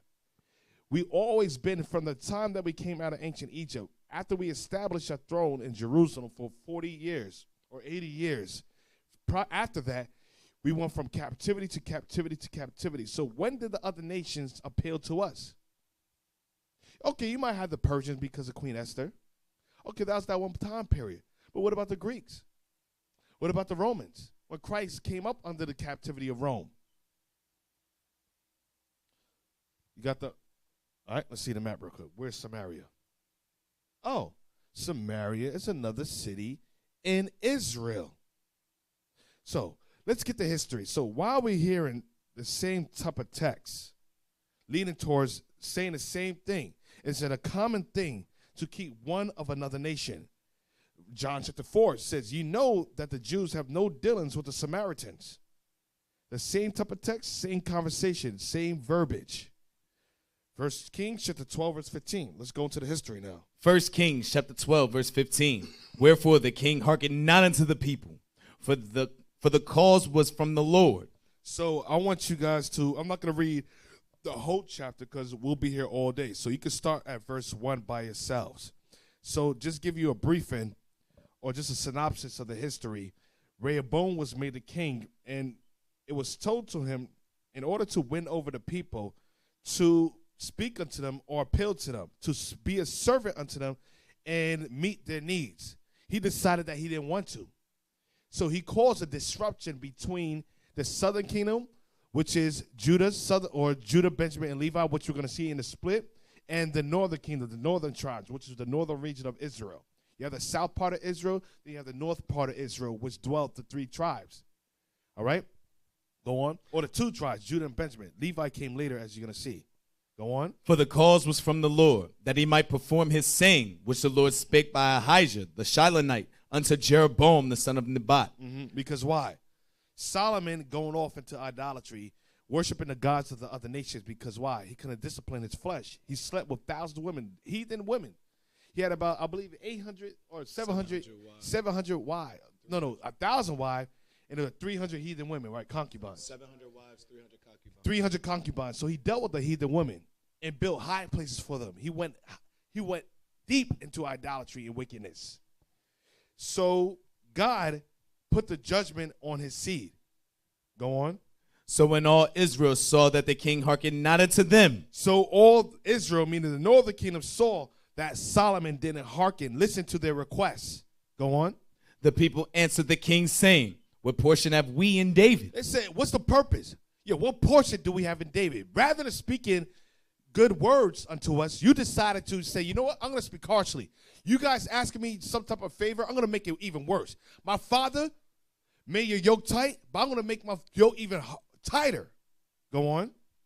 Neither have we inheritance in the son of Jesse. We don't even have inheritance in the son of Jesse, meaning Judah. Go on. To your tents, O Israel. Meaning to your tents, go back to your quarters, Israel. Go on. Now see to thine own house, David. You go back to your house, David. You go back to your region. We're going to go back to our region. We're going to keep it separate. Read. So Israel departed unto their tents. So Israel, the northern kingdom, went back into the regions. Read. But as for the children of Israel, which dwelt in the cities of Judah, Rehoboam reigned over them. So you have certain of the northern tribes stayed back, and Rehoboam reigned over them. Because people might say, okay, why was this Ashite? You have certain Israelites that still stayed in the land of Jerusalem. You would say, wait, but I thought the Samaritans, all of Israel was displaced out of Samaria. We go further into the history. No, you have certain Israelites, northern kingdom, that stayed back with Judah, that worship with them. Because they understood that northern kingdom, those Latinos ain't no good. They said, them guys over there, they ain't right. We going to Judah. We going to live amongst Judah. They no bueno. Go on. Then King Rehoboam sent Adoram, who was over the tribute, and all Israel stoned him with stones that he died. Therefore King Rehoboam made speed to get him up to his chariot to flee to Jerusalem. So Israel rebelled against the house of David unto this day. That was the beginning of the split. Israel, meaning the northern kingdom, rebelled unto Judah unto this day. That's the history that you're missing in your churches. That's the misunderstanding in the New Testament. You notice how it's always Jew and Gentile, Jew and Greek. There's always a separation between the two. It's always divided into two. And I don't even know why you bring up the Romans or even the Greeks. Y'all niggas ain't Greeks. Right. Y'all niggas ain't Romans either. So you talking about, you referencing the Greek. Nigga, you never even been to Greek. You even speak Greek. You barely speak English. You're talking about, oh, you see? Jew and Greek. You're not Greek. So that doesn't pertain to you. So you're still a two-time loser. And what? So what are we talking about? Then if that's the case, then we both suck. Go on. Verse 19. So Israel rebelled against the house of David unto this day. And it came to pass. We read that. Verse 20. 21 now. We read verse 20, right? No, we didn't read verse 20. Okay, go on. And it came to pass, when all Israel heard that Jeroboam was come again, that they sent and called him unto the congregation, and made him king over all Israel. Read. There was none that followed the house of David, but the tribe of Judah So only. at that time, only Judah followed the house of David. Read. And when Rehoboam was come to Jerusalem, he assembled all the house of Judah with the tribe of Benjamin, and 180,000 chosen men, which were warriors, to fight against the house of Israel. So that was the dissension. Jeroboam came back. They made Jeroboam the king, and Rehoboam took Benjamin, all Judah, as well as Benjamin along with him. Read. Remember, you still have northern kingdom amongst them. Go on. To bring the kingdom again to Rehoboam. So Rehoboam says, we ain't going to allow that. We're going to bring both kingdom back into Judah. Go on. The son of Solomon. But the word of God came unto Shemaiah, the man of God, saying, Speak unto Rehoboam, the son of Solomon, king of Judah, and unto all the house of Judah and Benjamin, and to the remnant of the people, saying, And to the what? Remnant. The remnant of the people, the remnant of Israel, saying what? Thus saith the Lord, Ye shall not go up nor fight against your brethren, the children of Israel. Return every man to his house, for this thing is from me. They hearkened therefore to the word of the Lord, and returned to depart. according to the word of the Lord. So that was the beginning of the split. Give me 2 Chronicles chapter 11, verse 12 now. 2 Chronicles chapter 11, verse 12. And in every several city he put shields and spears and made them exceeding strong, having Judah and Benjamin on his side. Having Judah and Benjamin on his side. Go on. And the priests and the Levites that were in all Israel resorted to him out of all their coasts. For the Levites left their suburbs and their possession. The Levites left their suburbs and possession. Remember, the Levites didn't have their own land. They dwelt amongst all the other tribes. You know that's spiritual because Levi today, they live in every nation. Levites live in Portugal. They live in Brazil. They live in Dominican Republic. You're a Levi. What else they live? My man over there is, huh? They do? Damn. Huh? Levi live in St. Thomas, Jamaica. Come on. You leave Levi. Where else they live? They live in Mexico too? They live in Mexico today. They live in Ecuador. I found out my man speak like 4 languages. I can't even speak one. I'm still trying to learn English. My man say, I speak Italiano. I speak Russian. You speak Russian too, right? You know that's spiritual? He speaks Italian. You speak Russian. What else he speak? Spanish and French. Spanish? Oh, my man speak all those languages, but he can't. Took him long enough to pass his CDL. but he can speak all those languages. That's showing you that's a gift that was given of the Lord. Levi dwelt in every suburb. Levi dwelt in every suburb. So that's the gift that was given to them. Levi's everywhere.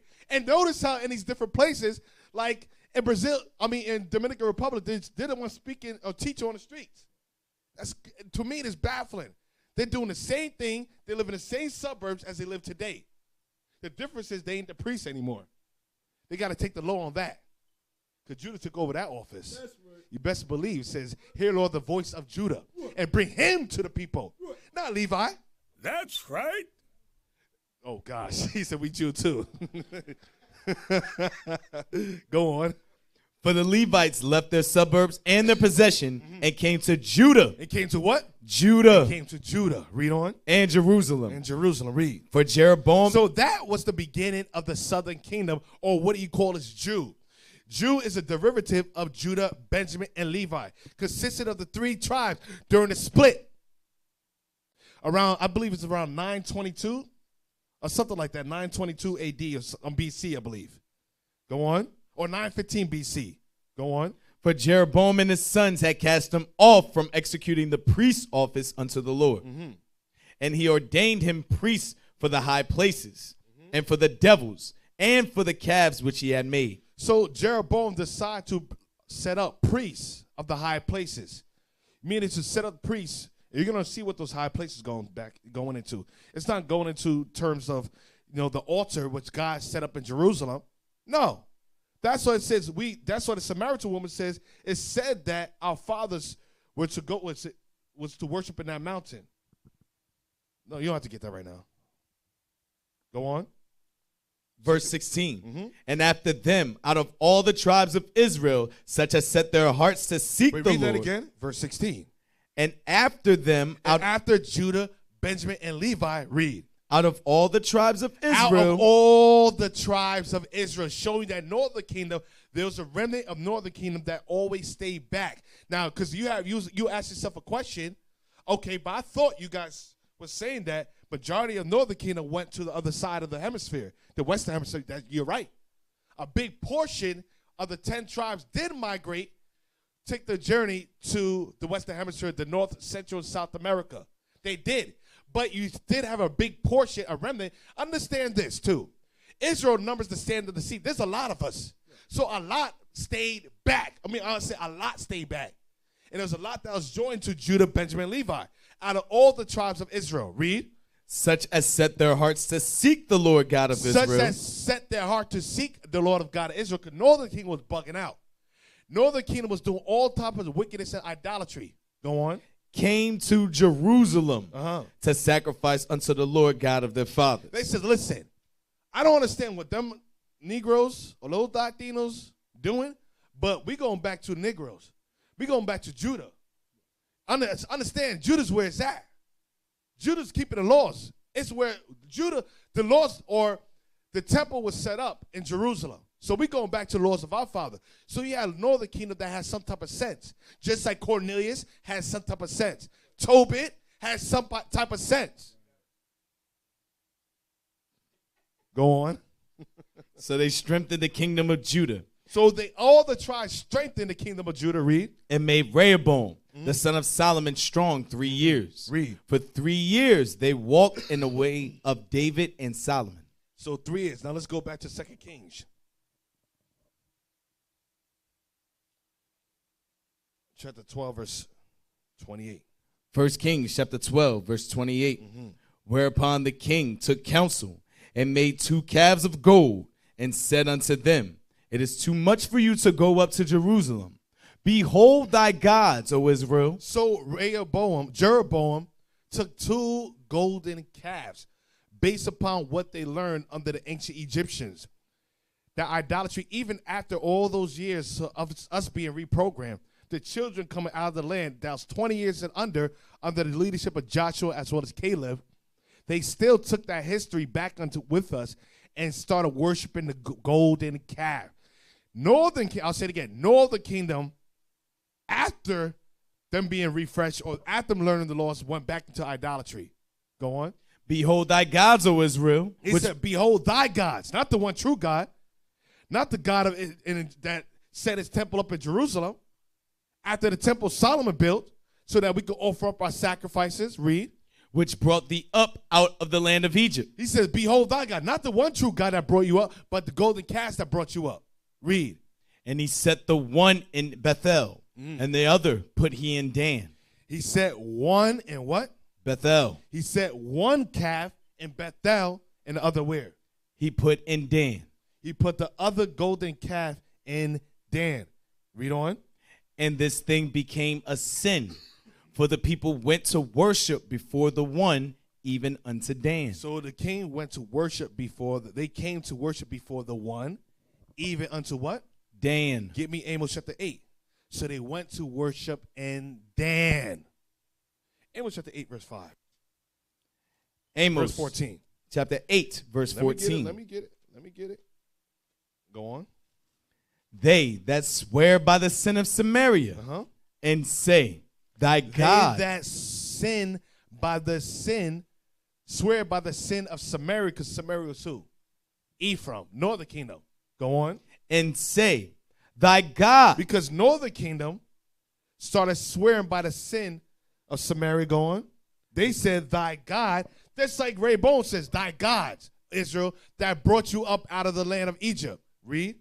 O thy God, O Dan. O Dan, because they went to Dan to worship the golden calf. Thy God, O Dan, read. Liveth. So you have priests that was set up in Dan. Go on. And the manner of Beersheba liveth. Even they shall fall and never rise up again. So the sin of Samaria, Ephraim, northern kingdom, started worshiping gods, the golden calf, and kept up with that tradition of idolatry ever since that time period before they were exiled out of the land. So northern kingdom, from the time period of Jeroboam, which he set up the 2 golden calves in Bethel as well as Dan, primarily they was going completely off in Dan. And Dan was causing them to worship the golden calf even further. They furthered the sin. So God says, you know what? Because of the sin, because you refuse to go to the temple and worship before Jerusalem, guess what? You're going to fall and you're never going to rise. That's why you get in Revelation chapter 7, get that. You don't see Dan there. Dan was absorbed. Today they will be considered as the Amerindians. You can see that in Trinidad and Tobago. Or the Amerindians, Indians. Revelation chapter 7 and verse 4. And I heard the number of them which were sealed. And there were sealed 144,000 of all the tribes of the children of Israel. Of the tribe of Judah were sealed 12,000. Of the tribe of Reuben were sealed 12,000. Of the tribe of Gad were sealed 12,000. Of the tribe of Asher was sealed 12,000. Of the tribe of Naphtali was sealed 12,000. Of the tribe of Manasseh was sealed 12,000. Of the tribe of Simeon were sealed 12,000. Of the tribe of Levi was sealed 12,000. Of the tribe of Issachar was sealed 12,000. Of the tribe of Zebulun was sealed 12,000. Of the tribe of Joseph was sealed 12,000. Of the tribe of Benjamin was sealed 12,000. After this I beheld, and lo. So there's 12 tribes. That order, 12,000 from each tribe was sealed. But notice how we didn't read about Dan. Because Dan fell as a tribe and they were absorbed. Now let's go back. Yep. 1 Kings chapter 12, verse 32 now. So the sin of Samaria, when it says, thy God's Dan that liveth, meaning Dan, in the tribe of Dan, everybody was going there to amongst the priests. Because remember, Jeroboam set up priests that wasn't of the Levites, of the lesser people. So people started going to them. They was causing the rest of the remainder of the tribes to go off even further into idolatry by worshiping the golden calves that was set up there. So God says, you know what? Because of the sin of Samaria, I'm going to cause you to fall that you never rise again. So therefore, they'll have to be absorbed into the tribes. Go on. 1 Kings chapter 12, verse 32.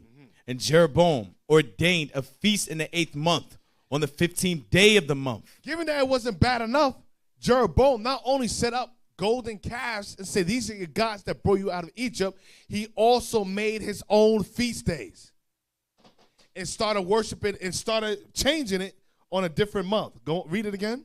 And Jeroboam ordained a feast in the 8th month. He ordained a feast in the 8th month. Are there any feasts in the 8th month that we know of? He made up his own feast. Go on. On the 15th day of the month, like unto the feast that is. Now, if you read Leviticus 23, there's no feast on the 8th month on the 15th day. Read. Like unto the feast that is in Judah. So they made feasts. Notice how when you go off, you always change the doctrine. You start worship. When you leave the fold, you start worshiping other gods, and you always change the doctrine. Jeroboam, when he left the nation, decided to separate himself from the nation, he changed the God and he changed the doctrines. He changed the high holy days and stopped keeping the laws. Read. And he offered upon the altar. So did he in Bethel, sacrificing unto the calves that he had made. And he placed in Bethel the priest of the high places which he had made. So he set up the priests of the high places which he had made. And guess what? One of those priests was Gad that he set up. That's why Gad came on this side of the world. You said, how does Gad, why does Gad has the priesthood? Why do they have the bells? They were the lawgivers. Gad was one of those priests that was set up. That's why they came to this side of the world. Go on. So he offered upon the altar which he had made in Bethel the 15th day of the 8th month, even in the month which he had devised of his own heart. He devised it of his own heart. He changed the doctrine based upon his own understanding. It wasn't based upon what God set up, but he changed it. He was reprobate. He lost the spirit. Because at one point, Jeroboam was an industrious man. He was a man after God's heart. That's why God chose him. But because of his pride, because he didn't want to submit himself under Judah, but also the Most High put it in his heart to do that, to go off, to bring an issue in Christ. Go on. And ordained a feast unto the children of Israel. And he offered upon the altar and burnt incense. So Northern Kingdom went off completely into idolatry. Now, let's go to 2 Kings chapter 3, verse 1.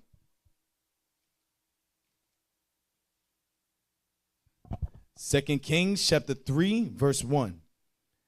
Now Jeroham, the son of Ahab, began to reign over Israel in Samaria. So now, fast and forward, hundreds of years later, around, I'll say approximately. Now, I only give approximates because they're not 100% accurate. So this is what around I'll say 849 to 842 BC. So approximately around that time period. Go on. Now Jeram, the son of Ahab, began to reign over Israel in Samaria. So Jeram, the son of Ahab, began to reign over Israel in Samaria. Keep that in mind. He reigned over Israel, northern kingdom, in Samaria. Read. The 18th year of Jehoshaphat, king of Judah. Jehoshaphat, the king of Judah. He reigned approximately around 873 to about 849 BC, the king of Judah. Read.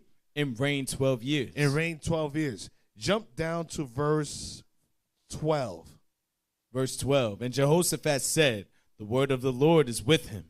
So the king of Israel and Jehoshaphat and the king of Edom went down to him. Went down to Elisha. Go on. And Elisha said unto the king of Israel. Elisha said unto Jehoram, which is the king of Israel. Read. What have I to do with thee? Elisha said, nigga, what I got to do with you? Yo, what do you want with me? Read. Get thee to the prophets of thy father. Why don't you go to the prophets of your own fathers? Why don't you go to the priests that was set up in Bethel as well as Dan? Don't you remember the split? Don't you remember the history when you decide to separate yourself from Judah and make yourself your own priest? You set up your own high holy days. You changed it. You set up your own gods and worship at your own temples, the high places. Don't you have your own prophets that you made of your own hands? Get you to your own prophets and priests. What do you have to do with Judah? To your tents. You have the Jews have no dealings with one of another nation. The Jews have no dealings with the Samaritans. Was not Jehoram the king over Israel and Samaria? Read on. And to the prophets of thy mother. Go to the prophets of your mother. You call me a man of God, but what about back then? What about 100 years prior to this moment here? Read. And the king of Israel said unto him, Nay, for the Lord hath called these 3 kings together. Nay, no, not so. Go on. To deliver them into the hand of Moab. And Elisha said, as the Lord of hosts liveth, before whom I stand, surely were it not that I regard the presence of Jehoshaphat, the king of Judah. He said, surely. He said, I only regard Jehoshaphat, the king of Judah. I'm only dealing with Judah. I'm not dealing with you. Surely, as I stand before the Lord. Go on. I would not look toward thee nor see thee. Yo, that's the hatred that we had, the split. He says, I ain't going to even look. I'm to the point that there was such an enmity, a hatred, a device between the two of us. Elisha was a man of God. He says, I don't even want to look towards you or deal with you. I'm going to deal with Judah. I'm going to deal with Jehoshaphat, but I'm not going to even deal with you. Showing you that split carried through history. It never changed. Now let's go to 2 Kings chapter 15, verse 22. That's why I'm taking you through the history. I'm not going through everything because it's if I was to go through it, we'll be here for months. That's how extensive our history is. But I'm only going to touch the surface of it. 2 Kings chapter 15, verse 22. 2 Kings chapter 15, verse 22. And Menahem slept with his fathers, and Pekahiah, his son, reigned in his stead. So Menahem, was the king of Israel, slept with his father. So Menahem reigned approximately about 745. I'll say approximately. So don't take these dates for 100% accuracy. So it's around that time period which scholars give us some type of clue, idea, what time period or what the place in which it took. Go on. In the 50th year of Azariah, king of Judah, Pekahiah, the son of Menahem, began to reign over Israel in Samaria and reigned 2 years. And he did that which was evil in the sight of the Lord. He departed not from the sins of Jeroboam, the son of Nebat. So now keep going. Who made Israel to sin. But Pekah, the son of Remaliah, a captain of his, conspired against him. So Pekah was the son of Remaliah. He was a captain of Pekahiah. I think that's how you say it? Yes, sir. Go on. Conspired against him. And You know, the book of Kings is the Game of Thrones, predominantly amongst Northern Kingdom. That's why Deacon Athar always say it's nothing against to down Northern Kingdom, but just understand and Judah is God known, and Judah is the lawgiver. Understand that, Northern Kingdom. You understand that? Yes, understand. That's what the Bible say. It's not that we're trying to oppress you or vex you, but that's Bible. So we stick with what the scripture says. So understand the voice that's coming out of our mouths, that we Judah.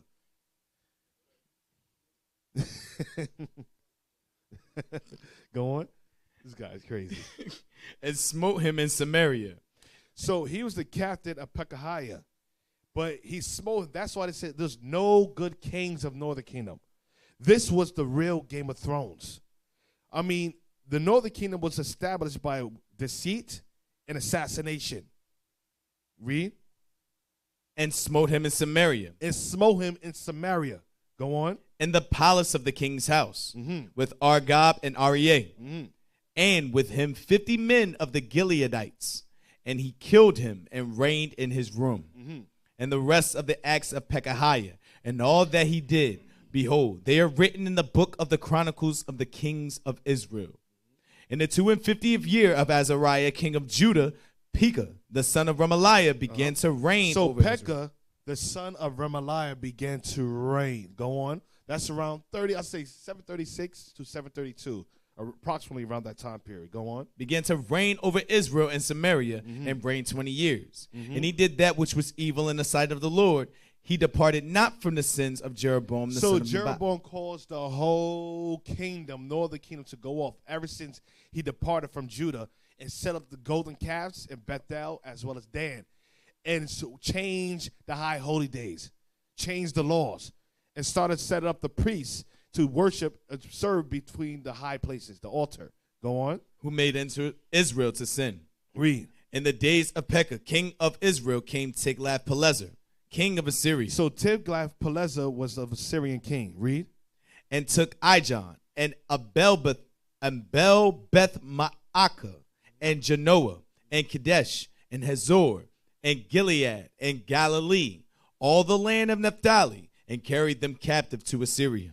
So that was the first time that we're seeing Northern Kingdoms starting to be transported out from the land, exiled in droves into the land of Assyria. Jump to verse 37. So I want you to keep those names in mind. You have Pekah, the son of Remaliah.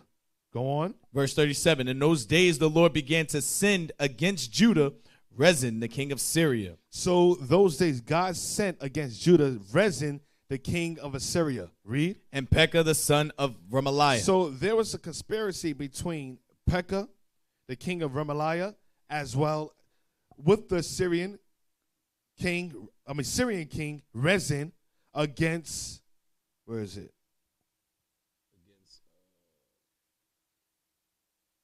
Verse 30. Wait, read it again. Sorry, read Verse it again. 37. In those days the Lord began to send against Judah Rezin, the king of Syria, and Pekah, the son of Remaliah. And Jotham slept with his fathers and was buried with his fathers in the city of David, his father. And Ahaz, his son, reigned in his stead. Now, let's go to Isaiah chapters. Let's see what I want. No, let's go to 2 Kings 16, verse 5 now. 2 Kings 16, verse 5. 2 Kings chapter 16, verse 5. Then Rezin, king of Syria, and Pekah, son of Remaliah, king of Israel, came up to Jerusalem to war.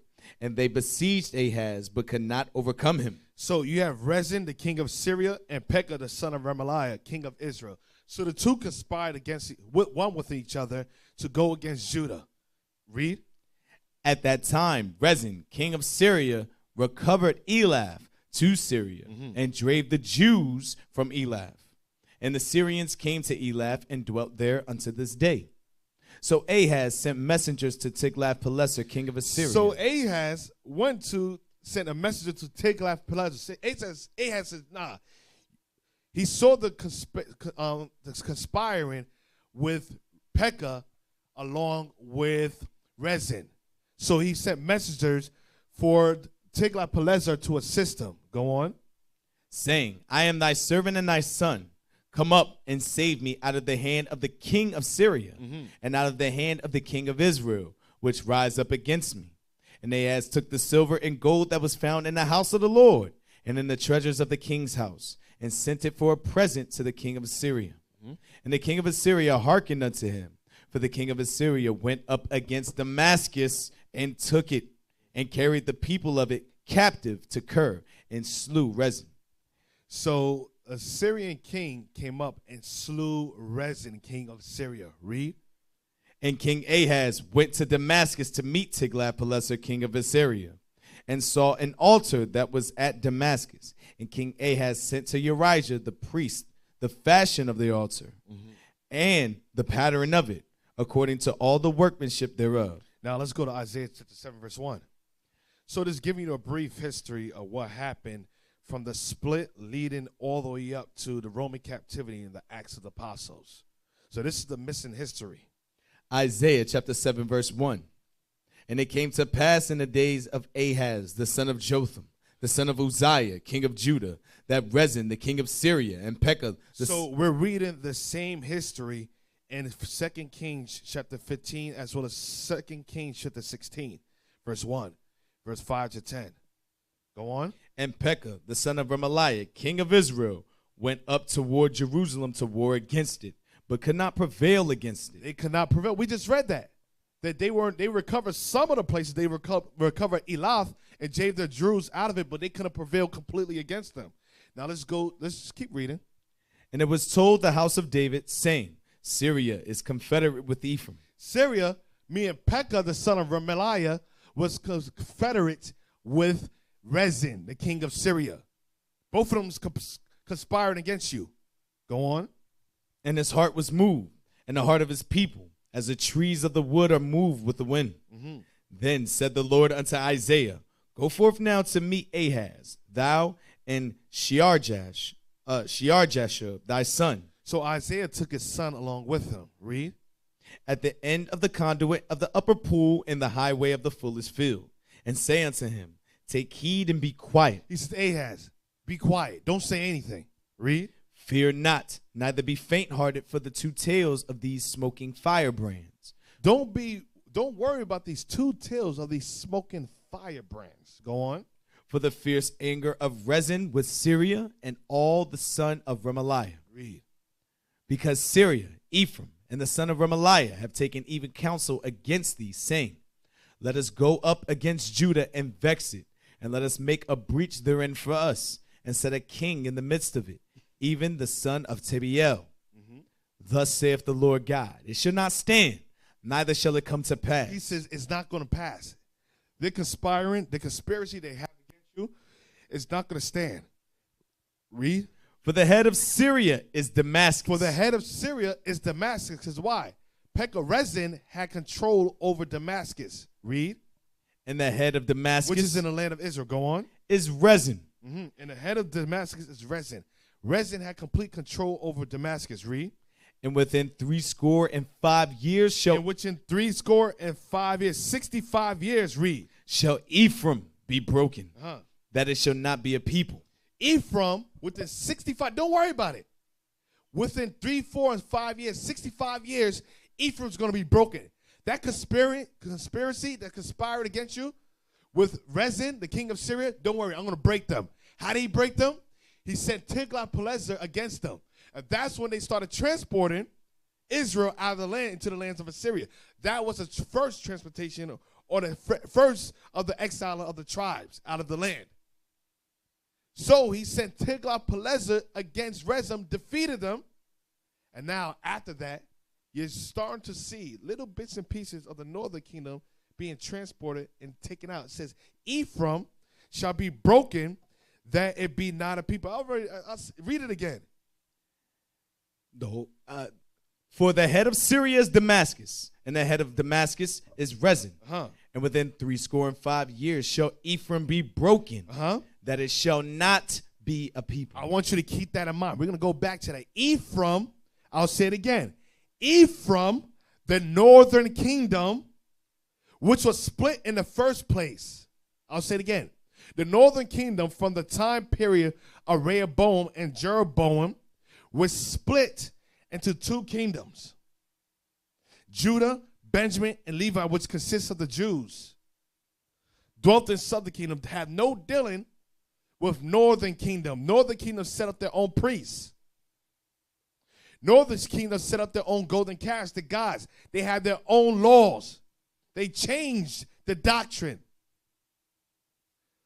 100 years later, I'll say it again. 100 years later, the northern kingdom, God said the northern kingdom tried to conspire, I'll say about 200 years later, approximately about under 200 years later, northern kingdom tried to conspire with Syria to overthrow Judah and take some of their cities.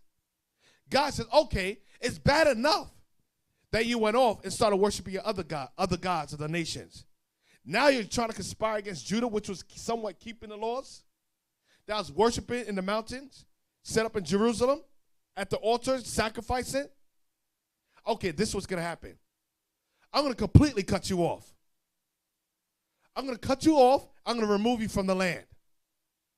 So Ephraim shall be broken, that it be not a people. I'll say again. Ephraim shall be broken, that it be not a people. Read on. And the head of Ephraim is Samaria. And the head of Ephraim's what? Samaria. Because the northern kingdom kings ruled over Samaria. We have Pekahiah, I think it was Pekahiah, right? Pekahiah and Pekah ruled over Samaria. Ephraim is what? Read that again. And the head of Ephraim is Samaria. Now, we're going to take a quick detour. The head of Ephraim is Samaria. Let's go back to John chapter 4, verse 9 now. Stay with me. John chapter 4, verse 9. Good, 1 second. Hold off. Let me get it. I ain't as fast as you. Read. Then saith the woman of Samaria unto him. Say the woman of Samaria unto Christ. How is it that thou, being a Jew, askest drink of me, which am a woman of Samaria? Which is a woman of Ephraim. She's saying being a woman of Samaria. Why are you asking me, you being a Jew, asking to drink of a woman of Samaria, meaning a woman of Ephraim? Ephraim is a head of Samaria. Go on. For the Jews have no dealings with the Samaritans. The Jews have no dealings with the Samaritans. We read that in 2 Kings chapter 3, verse 15 and 6 to 19, that Elisha didn't even want to deal with the king of Jehoram. He didn't want to deal with him. We read that in 1 Kings chapter 12, that southern kingdom had no dealings with northern kingdom. We read that in 2 Kings chapter 15, verse 5, and 2 Kings chapter 16, verse 1, then 5 and 10, that Samaria tried to conspire, or northern kingdom, Ephraim, tried to conspire against southern kingdom. There was always a dissension. We never dealt with each other. We always had a division or that hatred with one another. What time in history did we deal with one another? Never. Only time was under King David and Solomon. And after the split, that was the last time you saw the two collaborated as a kingdom. That was it for the time of the Syrians. Prior to the Syrians, that was the last time. So now when you look forth, now when you go to the New Testament, you see a division between two groups of people. That hatred was so much that we didn't even deal with each other. Isaiah said Ephraim will be broken, that be not a people. Now you have a woman, Samaritan, says the Jews have no dealings with those of Samaria. You know why? Because of the split, because of the division, because of the beef. There's a hatred. Now, go up. John chapter 4, verse 5. John chapter 4, verse 5. Then cometh he to a city of... read that. Then cometh he to a city of Samaria, which is... Start at verse 1. Verse 1. When therefore the Lord knew how the Pharisees had heard that Jesus made and baptized more disciples than John, though Jesus himself baptized not, but his disciples, he left Judea and departed again into Galilee. And he must needs go through Samaria. Christ must needs go through Samaria. Read. Then cometh he to a city. You know why? Because Ephraim was in Samaria. Read. Then cometh he to a city of Samaria, which is called Sychar, near to the parcel of ground that Jacob gave to his son Joseph. Sychar, near to the parcel of ground that Jacob gave to his son Joseph. Who was Joseph the father of? Can we get that? I don't have that in my precept, but it's Genesis 49, I believe. Oh, no, 48. 48 verse 1. Genesis chapter 48. Genesis chapter 48 verse 1. And it came to pass after these things that one told Joseph, behold, thy father is sick. And he took with him his two sons, Manasseh and Ephraim. So Joseph had two sons, Manasseh and Ephraim. Ephraim is the head of Samaria. So proving even more further that the parcel of the well that Jacob gave to Joseph, so it's the same area in Samaria. Samaria is the same area that Jacob gave the parcel of the well to Joseph. Read verse 5 again. John chapter 4 and verse 5. Then cometh he to a city of Samaria, which is called Sychar, near to the parcel of ground that Jacob gave to his son Joseph. Jacob gave to his son Joseph, which had Ephraim and Manasseh. She said, you had no diligence with the Samaritans. We just prove that Ephraim was the head over Samaria. Ephraim of Samaria is in Israel. Read. Now Jacob's well was there. Jesus, therefore, being wearied with his journey, sat thus on the well, and it was about the 6th hour. There cometh a woman of Samaria. There cameth a woman of Ephraim. Now let's jump down. Verse 12. Verse 12.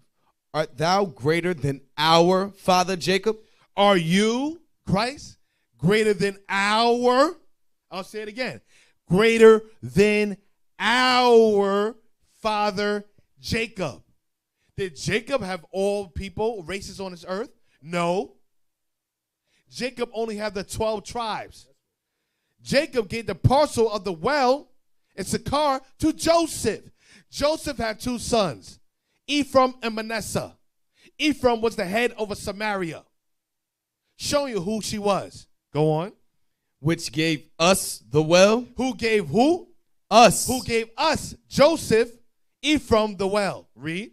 And drank thereof himself and his children and his cattle. And his children and his cattle. His children was Joseph, Ephraim and Manasseh. She's telling you who she is. He says, I'm a Samaritan, meaning I'm from the tribe of Ephraim that lives in the land of Samaria. That's all she was saying. Now let's go back to Isaiah chapter 7 verse 8 now.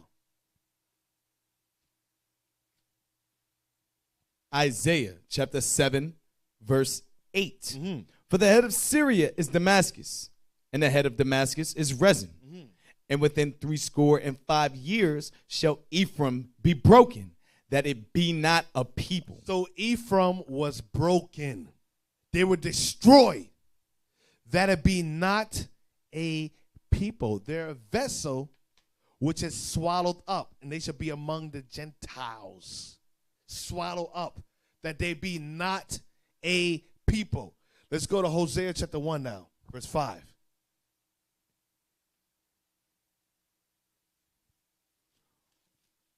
Hosea chapter 1 verse 5. And it shall What time period did Hosea live in? He was prior to the Syrian captivity. He prophesied. Go on. And it shall come to pass at that day that I will break the bow of Israel in the valley of Jezreel. Go. Now, this is another history I'm not going to go too extensive or to depth to. We'll be here all night. Go on. And she conceived again and bare a daughter. And God said unto him, call her name Laruhamah.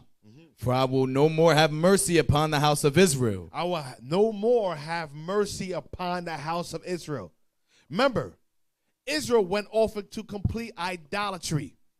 God promised that he was going to destroy one tribe of Dan because of the wickedness of Dan and the sin of Samaria, them going off during the time period of Jeroboam and worshiping the golden calves and worshiping that city.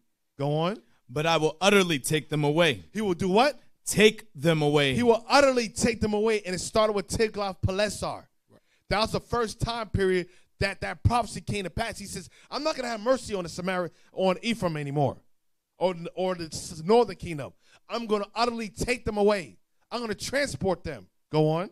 But I will have mercy upon the house of Judah. But I'm going to have mercy on the Jews. Salvation is of the Jews. Go on. And will save them by the Lord their God. Read. And will not save them by bow, nor by sword, nor by battle, by horses, nor by horsemen. Now when she had weaned Lo-ruhamah, she conceived and bare a son. Then said God, call his name Lo-ammi, for ye are not my people. Wait, didn't Isaiah say the same thing? He says, I'm not going to have mercy on Israel, but I will utterly take them away. And when I take them away, what's going to happen? They're going to be a vessel swallowed up amongst the Gentiles. They're going to be assimilated into Assyrian society, to the point that the Ephraim's going to be broken, that it be not a people. When you remove somebody from the land, you take away the culture. Your custom, your culture, your heritage, your nationality, your race is connected to the land. That's why you have people, the Amalekites, or so-called Jewish people, they say this is our land because there's a connection with the land. People say, oh, the Africa, the motherland. Understand that there's a connection with a people and their land. Or you have Russia says, Mother Russia. There's a connection with the land. But when you take a people from the land, you absorb them into somebody else's society, they become unrecognizable. They lose that flavor. They lose that culture that bound them to that place, that region. They lose who they are. They start to absorb other people's customs. Ephraim was broken. Once they were removed, not only was Ephraim not keep their customs, because God's heritage, the laws made us who we were. Our laws were our culture as well as customs and heritage. They weren't keeping that. So now God says, okay, you don't want to keep my laws? Now I'm going to remove you from any ties that you had from being a nation. He removed them from the land. Now there's no ties to who they are. Now when the kids grow up, I'm the people in which the land I dwell in. Now people retained it, but a lot absorbed the other nation's titles. Go on. Then said God, call his name Lo-ammi, for ye are not my people, and I will not be your God. God said to Ephraim, ye are not my people, and I will not be your God. I'll say again. Ephraim, you are not my people, and I will not be your God. Ephraim shall be broken, that it be not a people. Get me Hosea chapter 4, verse 17 now. Hosea chapter 4, verse 17. Keep up with me. Keep up with me now. Ephraim is joined to idols. Let him alone. God says Ephraim is joined to idols. Don't mess with him. I'm not going to have mercy on this tribe anymore. Matter of fact, I'm going to displace him out of the land. I'm going to break him and take away his heritage. Take away his nationality. Because they're joined to idols. Then I'm going to completely destroy them. Leave Ephraim alone. Don't talk to him. Why do you think Elisha say, yo, I'm not talking to you. I'm not even going to look at you. They understood that don't mess with Ephraim.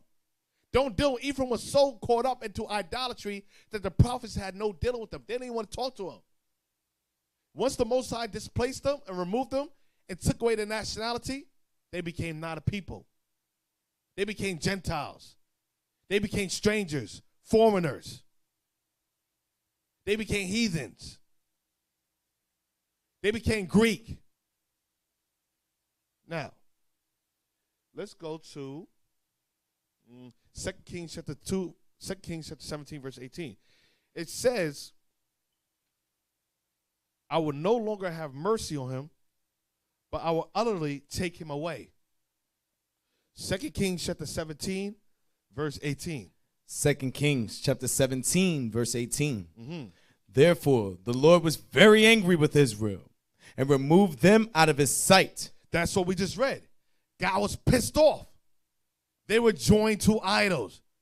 Prophet Hosea said, leave them alone. God was pissed with Israel, with Northern Kingdom, and removed them out of his sight. Go on. There was none left but the tribe of Judah only. There was none left. So they started with Tiglath-Pileser. Then there was none left but the Jews only. Judah only. Go on. Also, Judah kept not the commandments of the Lord their God. Hey, actually, I want you to start. Let's see, second. Yeah, go on. Sorry, go on.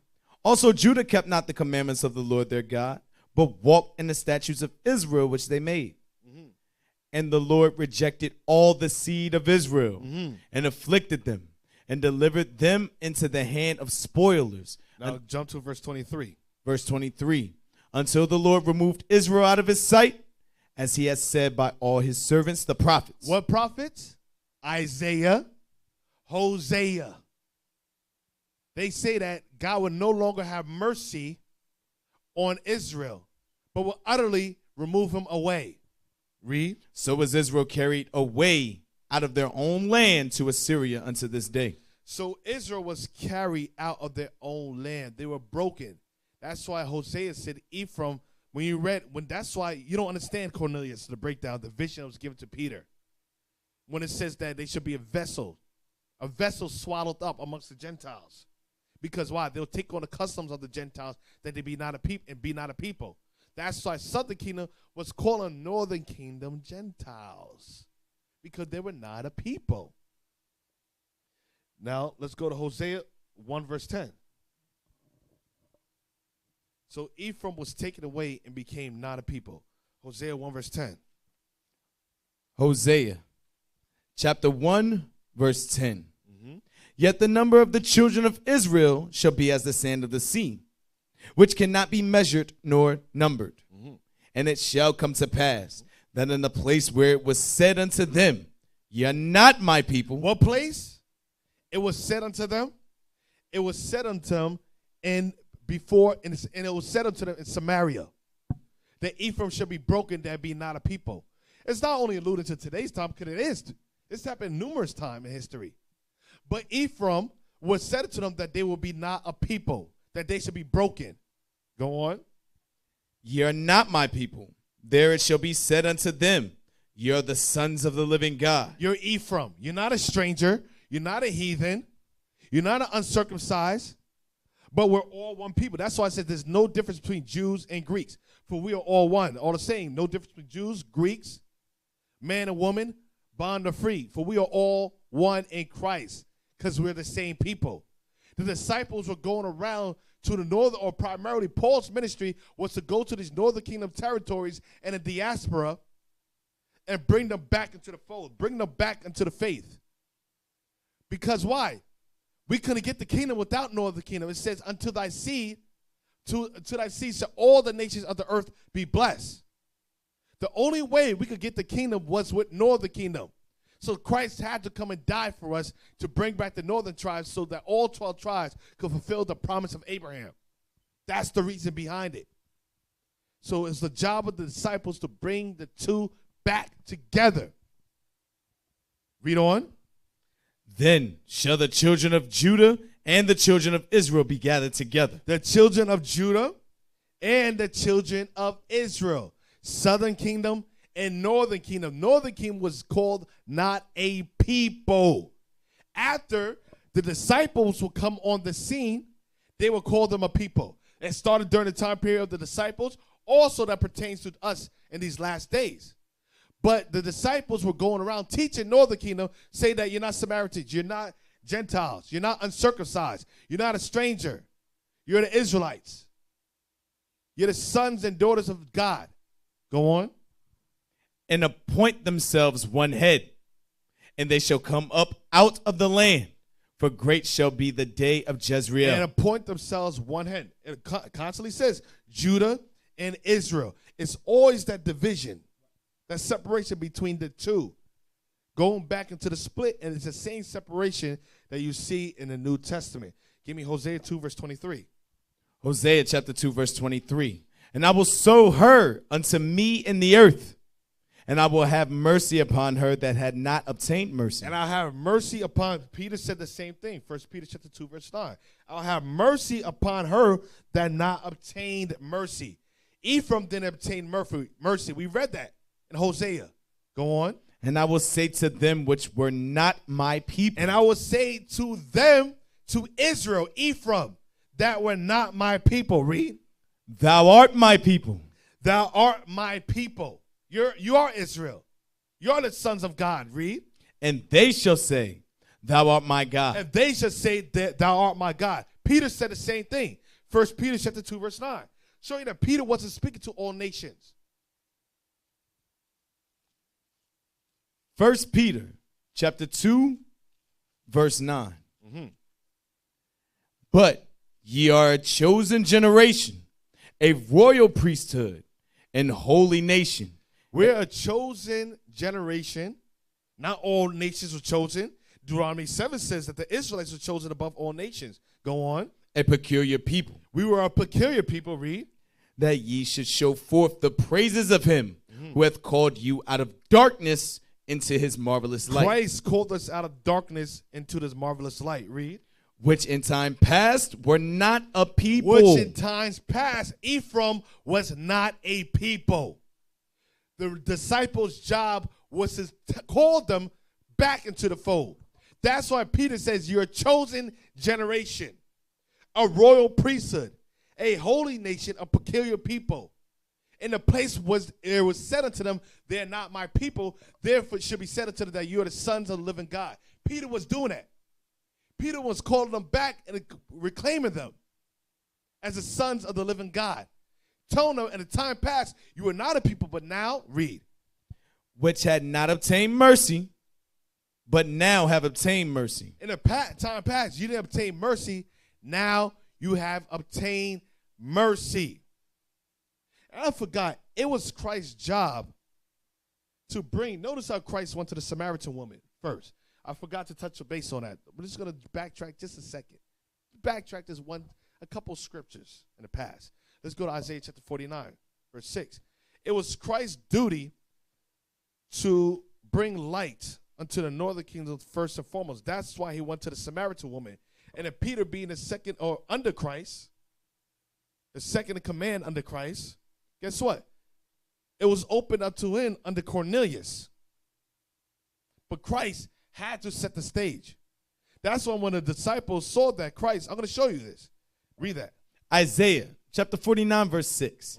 And he said, It is a light thing that thou shouldest be my servant, to raise up the tribes of Jacob, and to restore the preserved of Israel. To restore the preserved of Israel, going to southern kingdom. Read. I will also give thee for a light to the Gentiles. So the preserved of Israel is going to southern kingdom. I'll say it again. We're dealing with the split. Remember, this is Isaiah 49. This is after the split. So a lot of times you keep on hearing Israel, the preserved of Israel. Israel first, then it says the Gentile. We're talking about the split. Isaiah is talking within the split, the context of what happened prior. Ephraim's already been broken. Remember that. Ephraim was broken in the previous chapters. Read it again. And to restore the preserved of Israel. I will also give thee for a light to the Gentiles. The light to the Gentiles is making reference to the northern kingdom. Read. That thou mayest be my salvation unto the end of the earth. Thus saith the Lord, the Redeemer of Israel, and his Holy One, to him whom man despiseth, to him whom the nation abhorreth, to a servant of rulers. Kings shall see and arise. Princes also shall worship, because of the Lord that is faithful, and the Holy One of Israel. He shall choose thee. And God shall choose Israel. So that the Gentiles are the Israelites. It's going to the southern kingdom, northern kingdom. That's why it's Christ's job to be the light to the Gentiles first. Christ went to the northern kingdom before he died. He told them, don't go to the way of the Samaritans yet. Go to John chapter 4. Like I said before, I just backtracked for a second. I forgot something.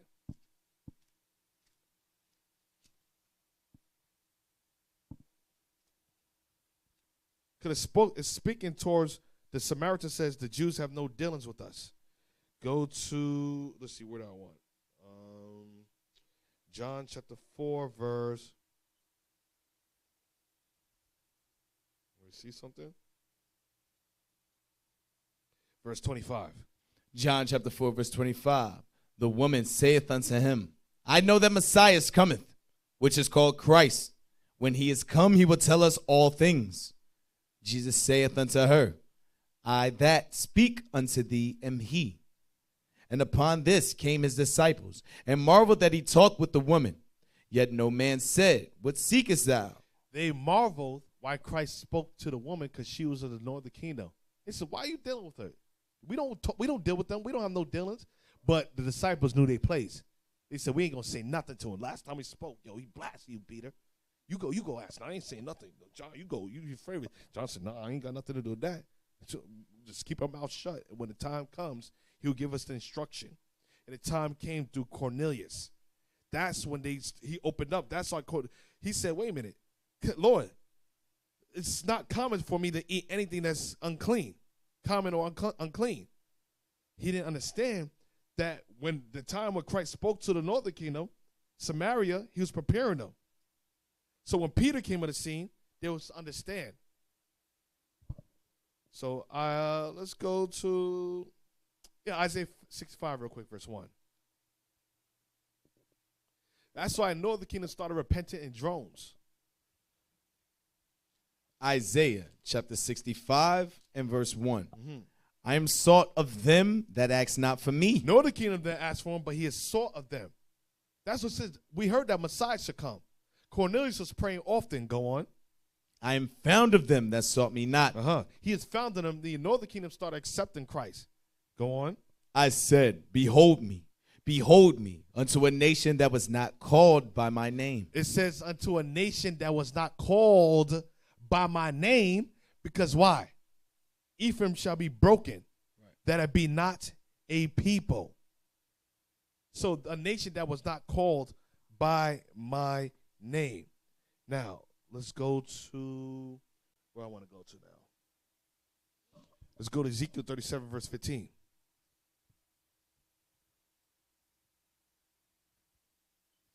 Ezekiel chapter 37, verse 15. Neither will I cause men to hear in thee the shame of the heathen anymore. Ezekiel 37, verse 15. Excuse me, I was 36. Ezekiel chapter 37, verse 15. The word of the Lord came again unto me, saying, Moreover, thou son of man, take thee one stick and write upon it, for Judah and for the children of Israel his companions. For Judah and its companions, read, was Judah, Benjamin, and Levi. One stick, read. Then take another stick and write upon it, for Joseph, the stick of Ephraim, and for all the house of Israel his companions. So you have Judah, Benjamin, Levi, and you have Ephraim and all his companions, making up the northern kingdom of Israel. Now let's jump. Yeah, keep going. And join them one to another into one stick. Combine them from two kingdoms to one kingdom. Read. And they shall become one in thine hand. They shall become one kingdom in thy hand. Jump to verse 22 now. And I will make them one nation in the land upon the mountains of Israel. I will make Judah and Israel, Judah and Ephraim, the Jews and the Gentiles, one nation in the mountains of Israel. Go on. And one king shall be kings of them all. And Christ shall rule over all 12 tribes. Read. And they shall be no more two nations. They shall no longer be two nations. Read. Neither shall they be divided into two kingdoms anymore at all. That's the split. Neither should it be divided to two kingdoms anymore.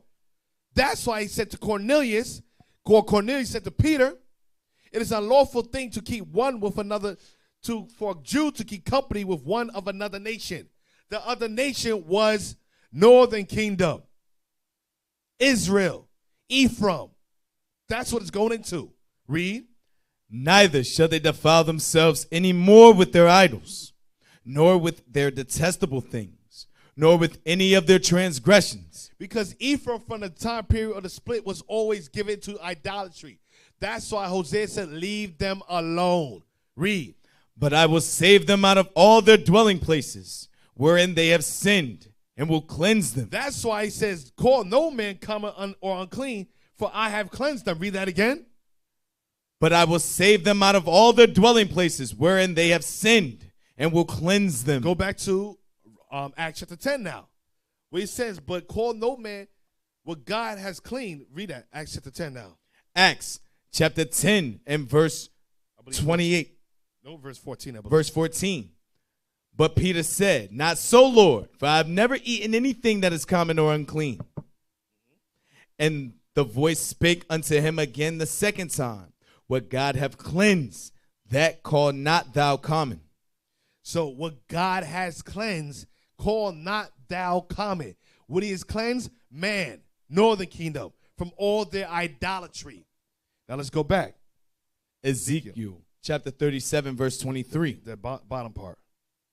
But I will save them out of all their dwelling places, wherein they have sinned, and will cleanse them. What God had cleansed, called not common or unclean. What he has cleansed out of man from all their idolatrous practice. Go on. So shall they be my people, and I will be their God. So shall they be my people, and I shall be their God. Romans 9:24. Almost done. That's why I said we're going to have to split class up. I'm not going to be able to finish it. Romans 9:24. Read. Romans chapter 9, verse 24.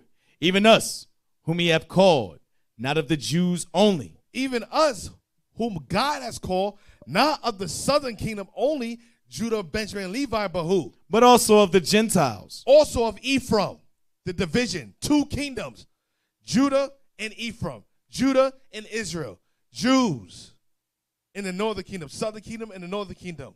Go on. As he saith also in OC. He's saying also in Hosea, we just read this. Read. I will call them my people, which were not my people. So I will call them my people, which were not my people. If you're not being called Israel, you're being called Gentile names.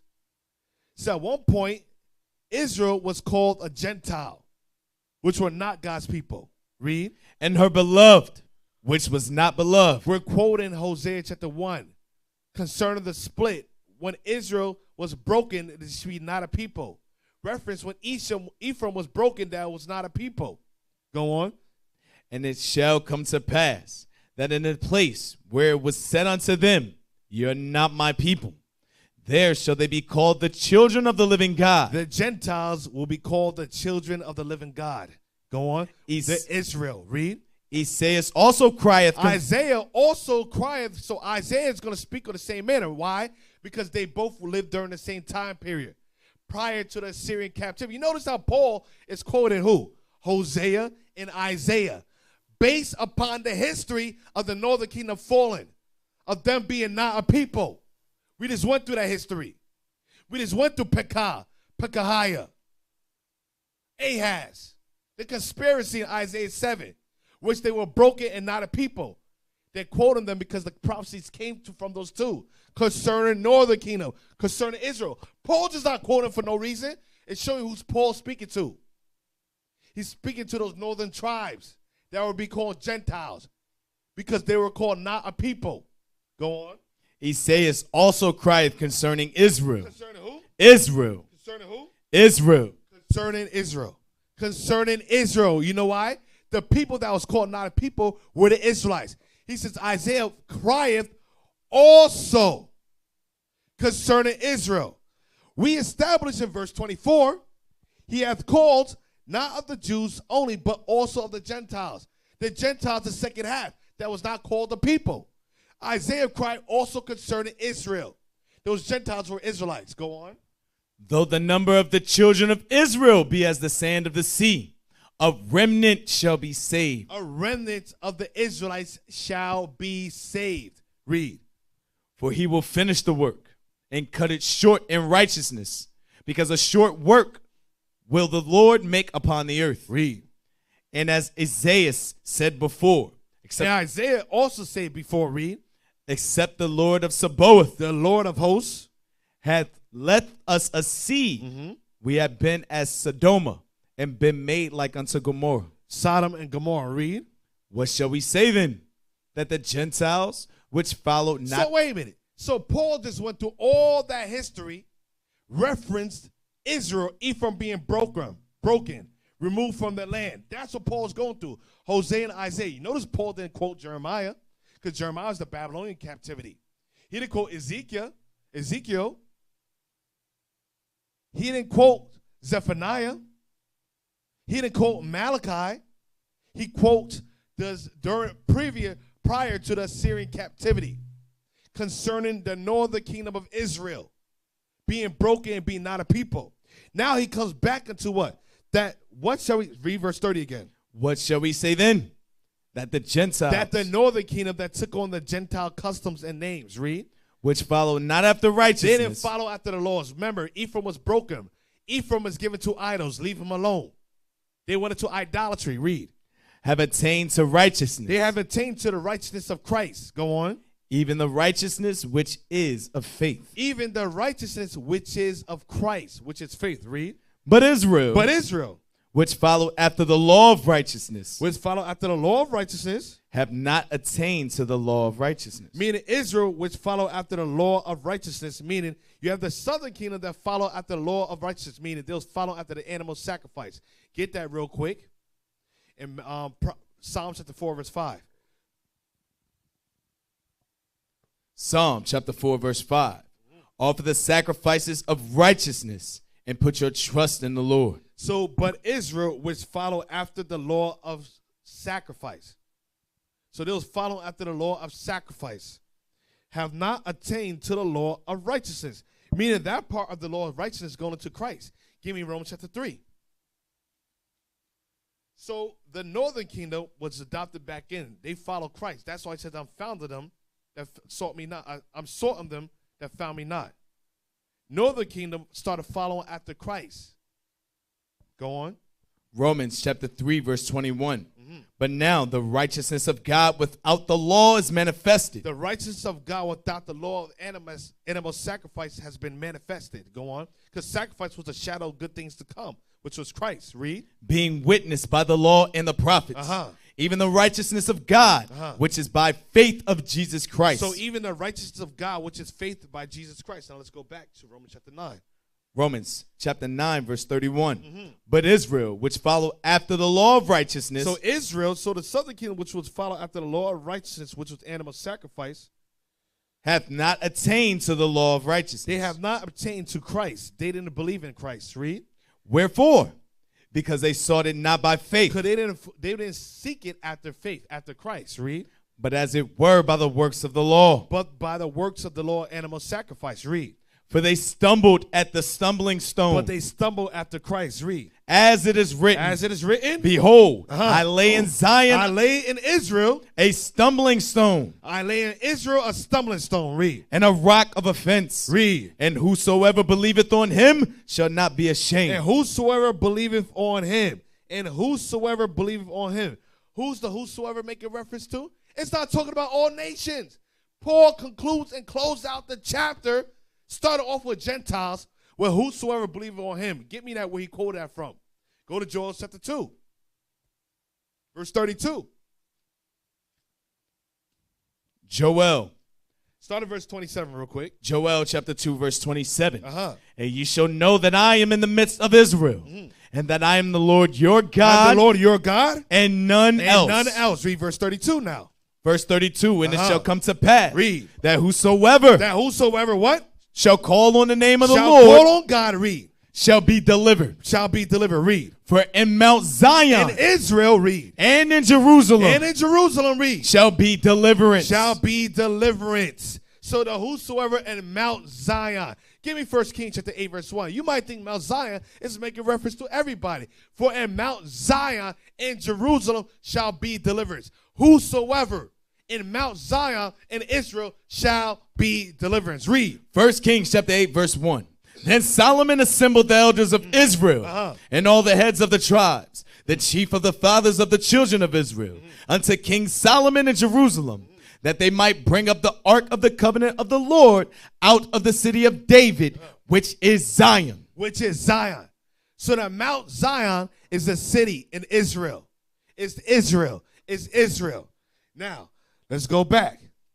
Now get me Acts chapter 2, verse 21. So whosoever. They're all quoting the prophets. They didn't just make this up. Read. Acts chapter 2, verse 21. Read. And it shall come to pass that whosoever shall call on the name of the Lord shall be saved. Read. Ye men of Israel. Ye men of Israel. Whosoever of the Israelites shall call on the name of the Lord shall be saved. Out of Mount Zion shall be saved. Read. Ye men of Israel, hear these words. Read. Jesus of Nazareth. Hear these words which Jesus of Nazareth speaketh unto you. Go on. A man approved of God. Now, go to Acts chapter 8, 13, verse 24 now. Acts chapter 13, verse 24. when John had first preached before his coming the baptism, excuse me, You know what I want? Get me Acts chapter 13, verse 26. Thank you. verse 26, men and brethren, children of the stock of Abraham, and whosoever among you feareth God, to you is the word of this Men salvation. and brethren, children of the stock of Abraham, meaning of the lineage and the seed of Abraham, passed through Isaac, going through Jacob, and falling on the 12 tribes. Now go back. Romans chapter 9, verse 33. Romans chapter 9, verse 33. Read. As it is written, behold, I lay in Zion a stumbling I stone learned in Israel a stumbling stone. Read. and rock of offense. Read. And whosoever believeth on And him whosoever of Zion, Israel, shall believe on him, shall not be ashamed. shall not be ashamed and shall be saved. Last scriptures. Ephesians chapter 2.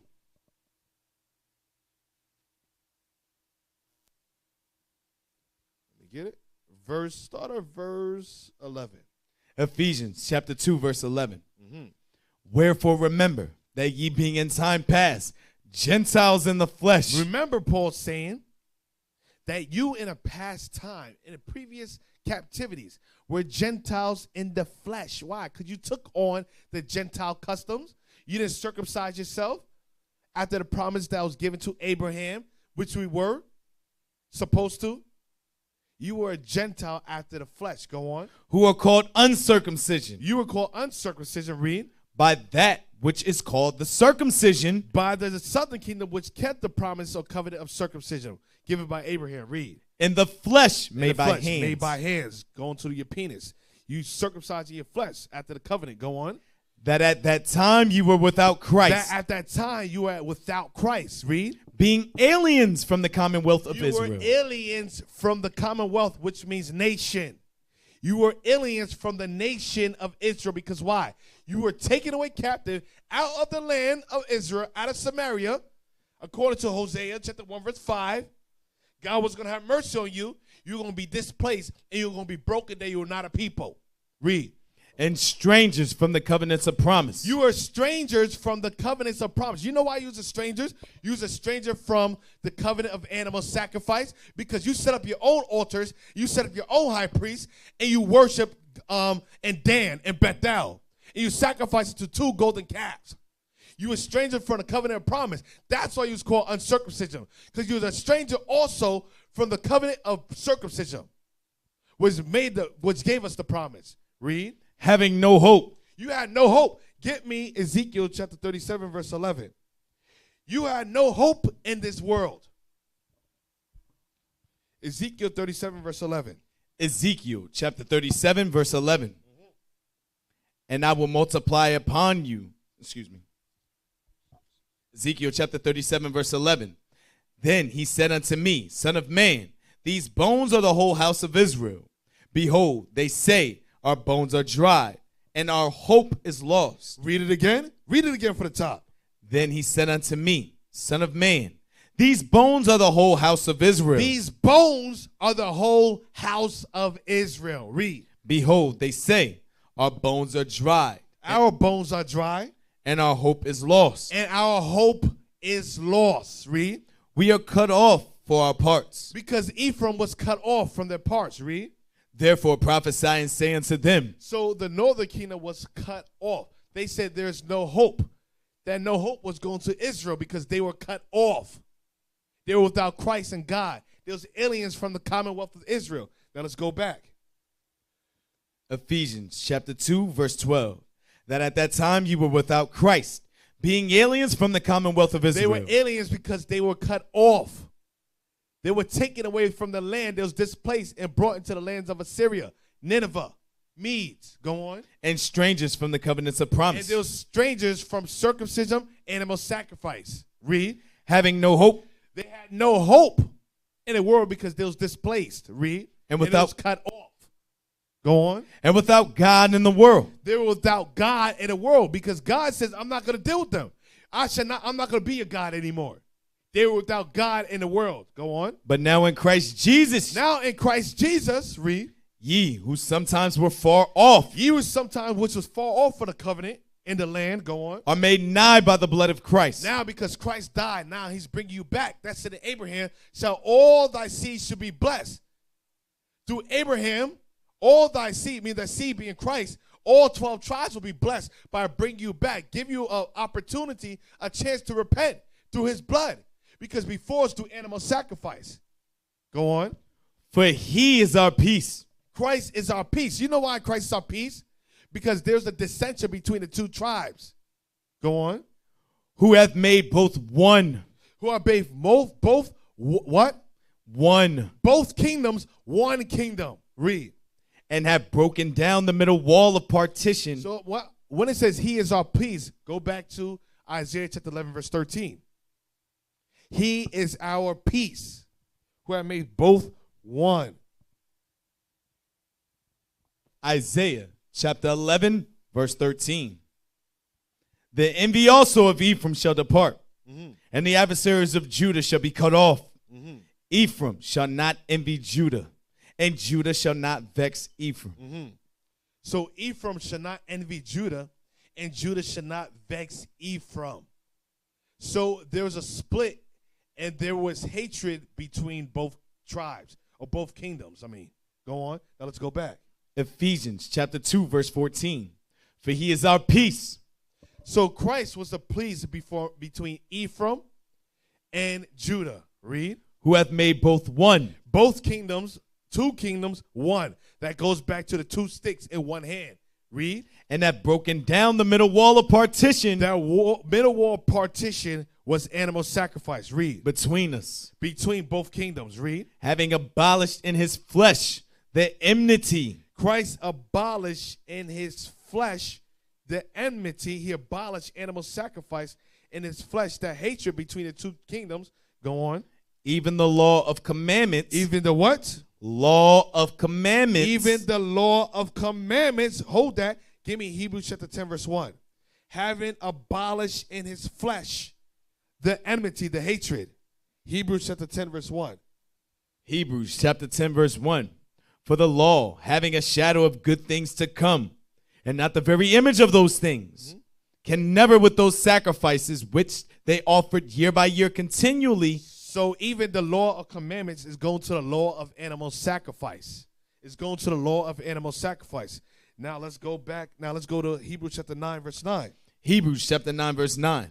Because remember, I want you to keep this in mind. It says, having abolished in his flesh the enmity, even the law of commandments, the law of sacrifice that it's talking about, contained in ordinances. Hebrews 9, verse 9. Read. Which was a figure for the time then present, in which were offered both gifts and sacrifices that cannot make him that did the service perfect, as pertaining to the conscience. Read. Which stood only in meats and drinks and diverse washings and carnal ordinances. And carnal what? Ordinances. So the law of sacrifice was carnal ordinances. Go on. Imposed on them until the time of Reformation. Imposed on them until the time of Christ. Now let's go back. Ephesians chapter 2, verse 15. Having abolished in his flesh the enmity, even the law of commandments contained in the law of animal sacrifice contained in what? Ordinances. Contained in ordinances. Read. For to make in himself of twain. Twain, to make in Christ. That's what it says. Unto him shall be the gathering of the nations. Unto Shiloh come. That's why it says he shall be the peace. Peace means Shiloh. Or Shiloh means peace. Go on. One new man. One new kingdom. Read. So making peace. And that he might reconcile both unto God. He might reconcile both kingdoms. Bring back both kingdoms unto God. Read. In one body by the cross. In one body, being by his death, in the cross. Go on. Having slain the enmity thereby. Having killed the enmity, that hatred thereby. Go on. And came and preached peace to you, which were afar off, and to them that were nigh. For through him we both have access. Both kingdoms has access to the Father. Read. By one Spirit unto the Father. Read. Now therefore ye are no more strangers and foreigners. Ephraim, you're no longer strangers or foreigners. You're no longer not a people. Go on. But fellow citizens with the saints. But now you're fellow citizens. Now you can come back And in times past, you were Gentiles in the flesh. Now you're fellow citizens. Now you know who you are. Read. And of the household of God. And the household of God, meaning the house of Israel. And are built upon the foundation of the apostles and prophets. Jesus Christ himself being the chief cornerstone, in whom all the building, fitly framed together, groweth unto an holy temple in the Lord, in whom ye also are builded together for the habitation of God through the Spirit. So we're going to end it on that. Next week, we're going to pick up from Lord's will. Acts chapter 10, verse 15 next week. So Lord's will, you got something out of that today. Israel, I went a little bit over, about an hour over. I'm going to be tired tomorrow. Shalom, Most High Christ bless.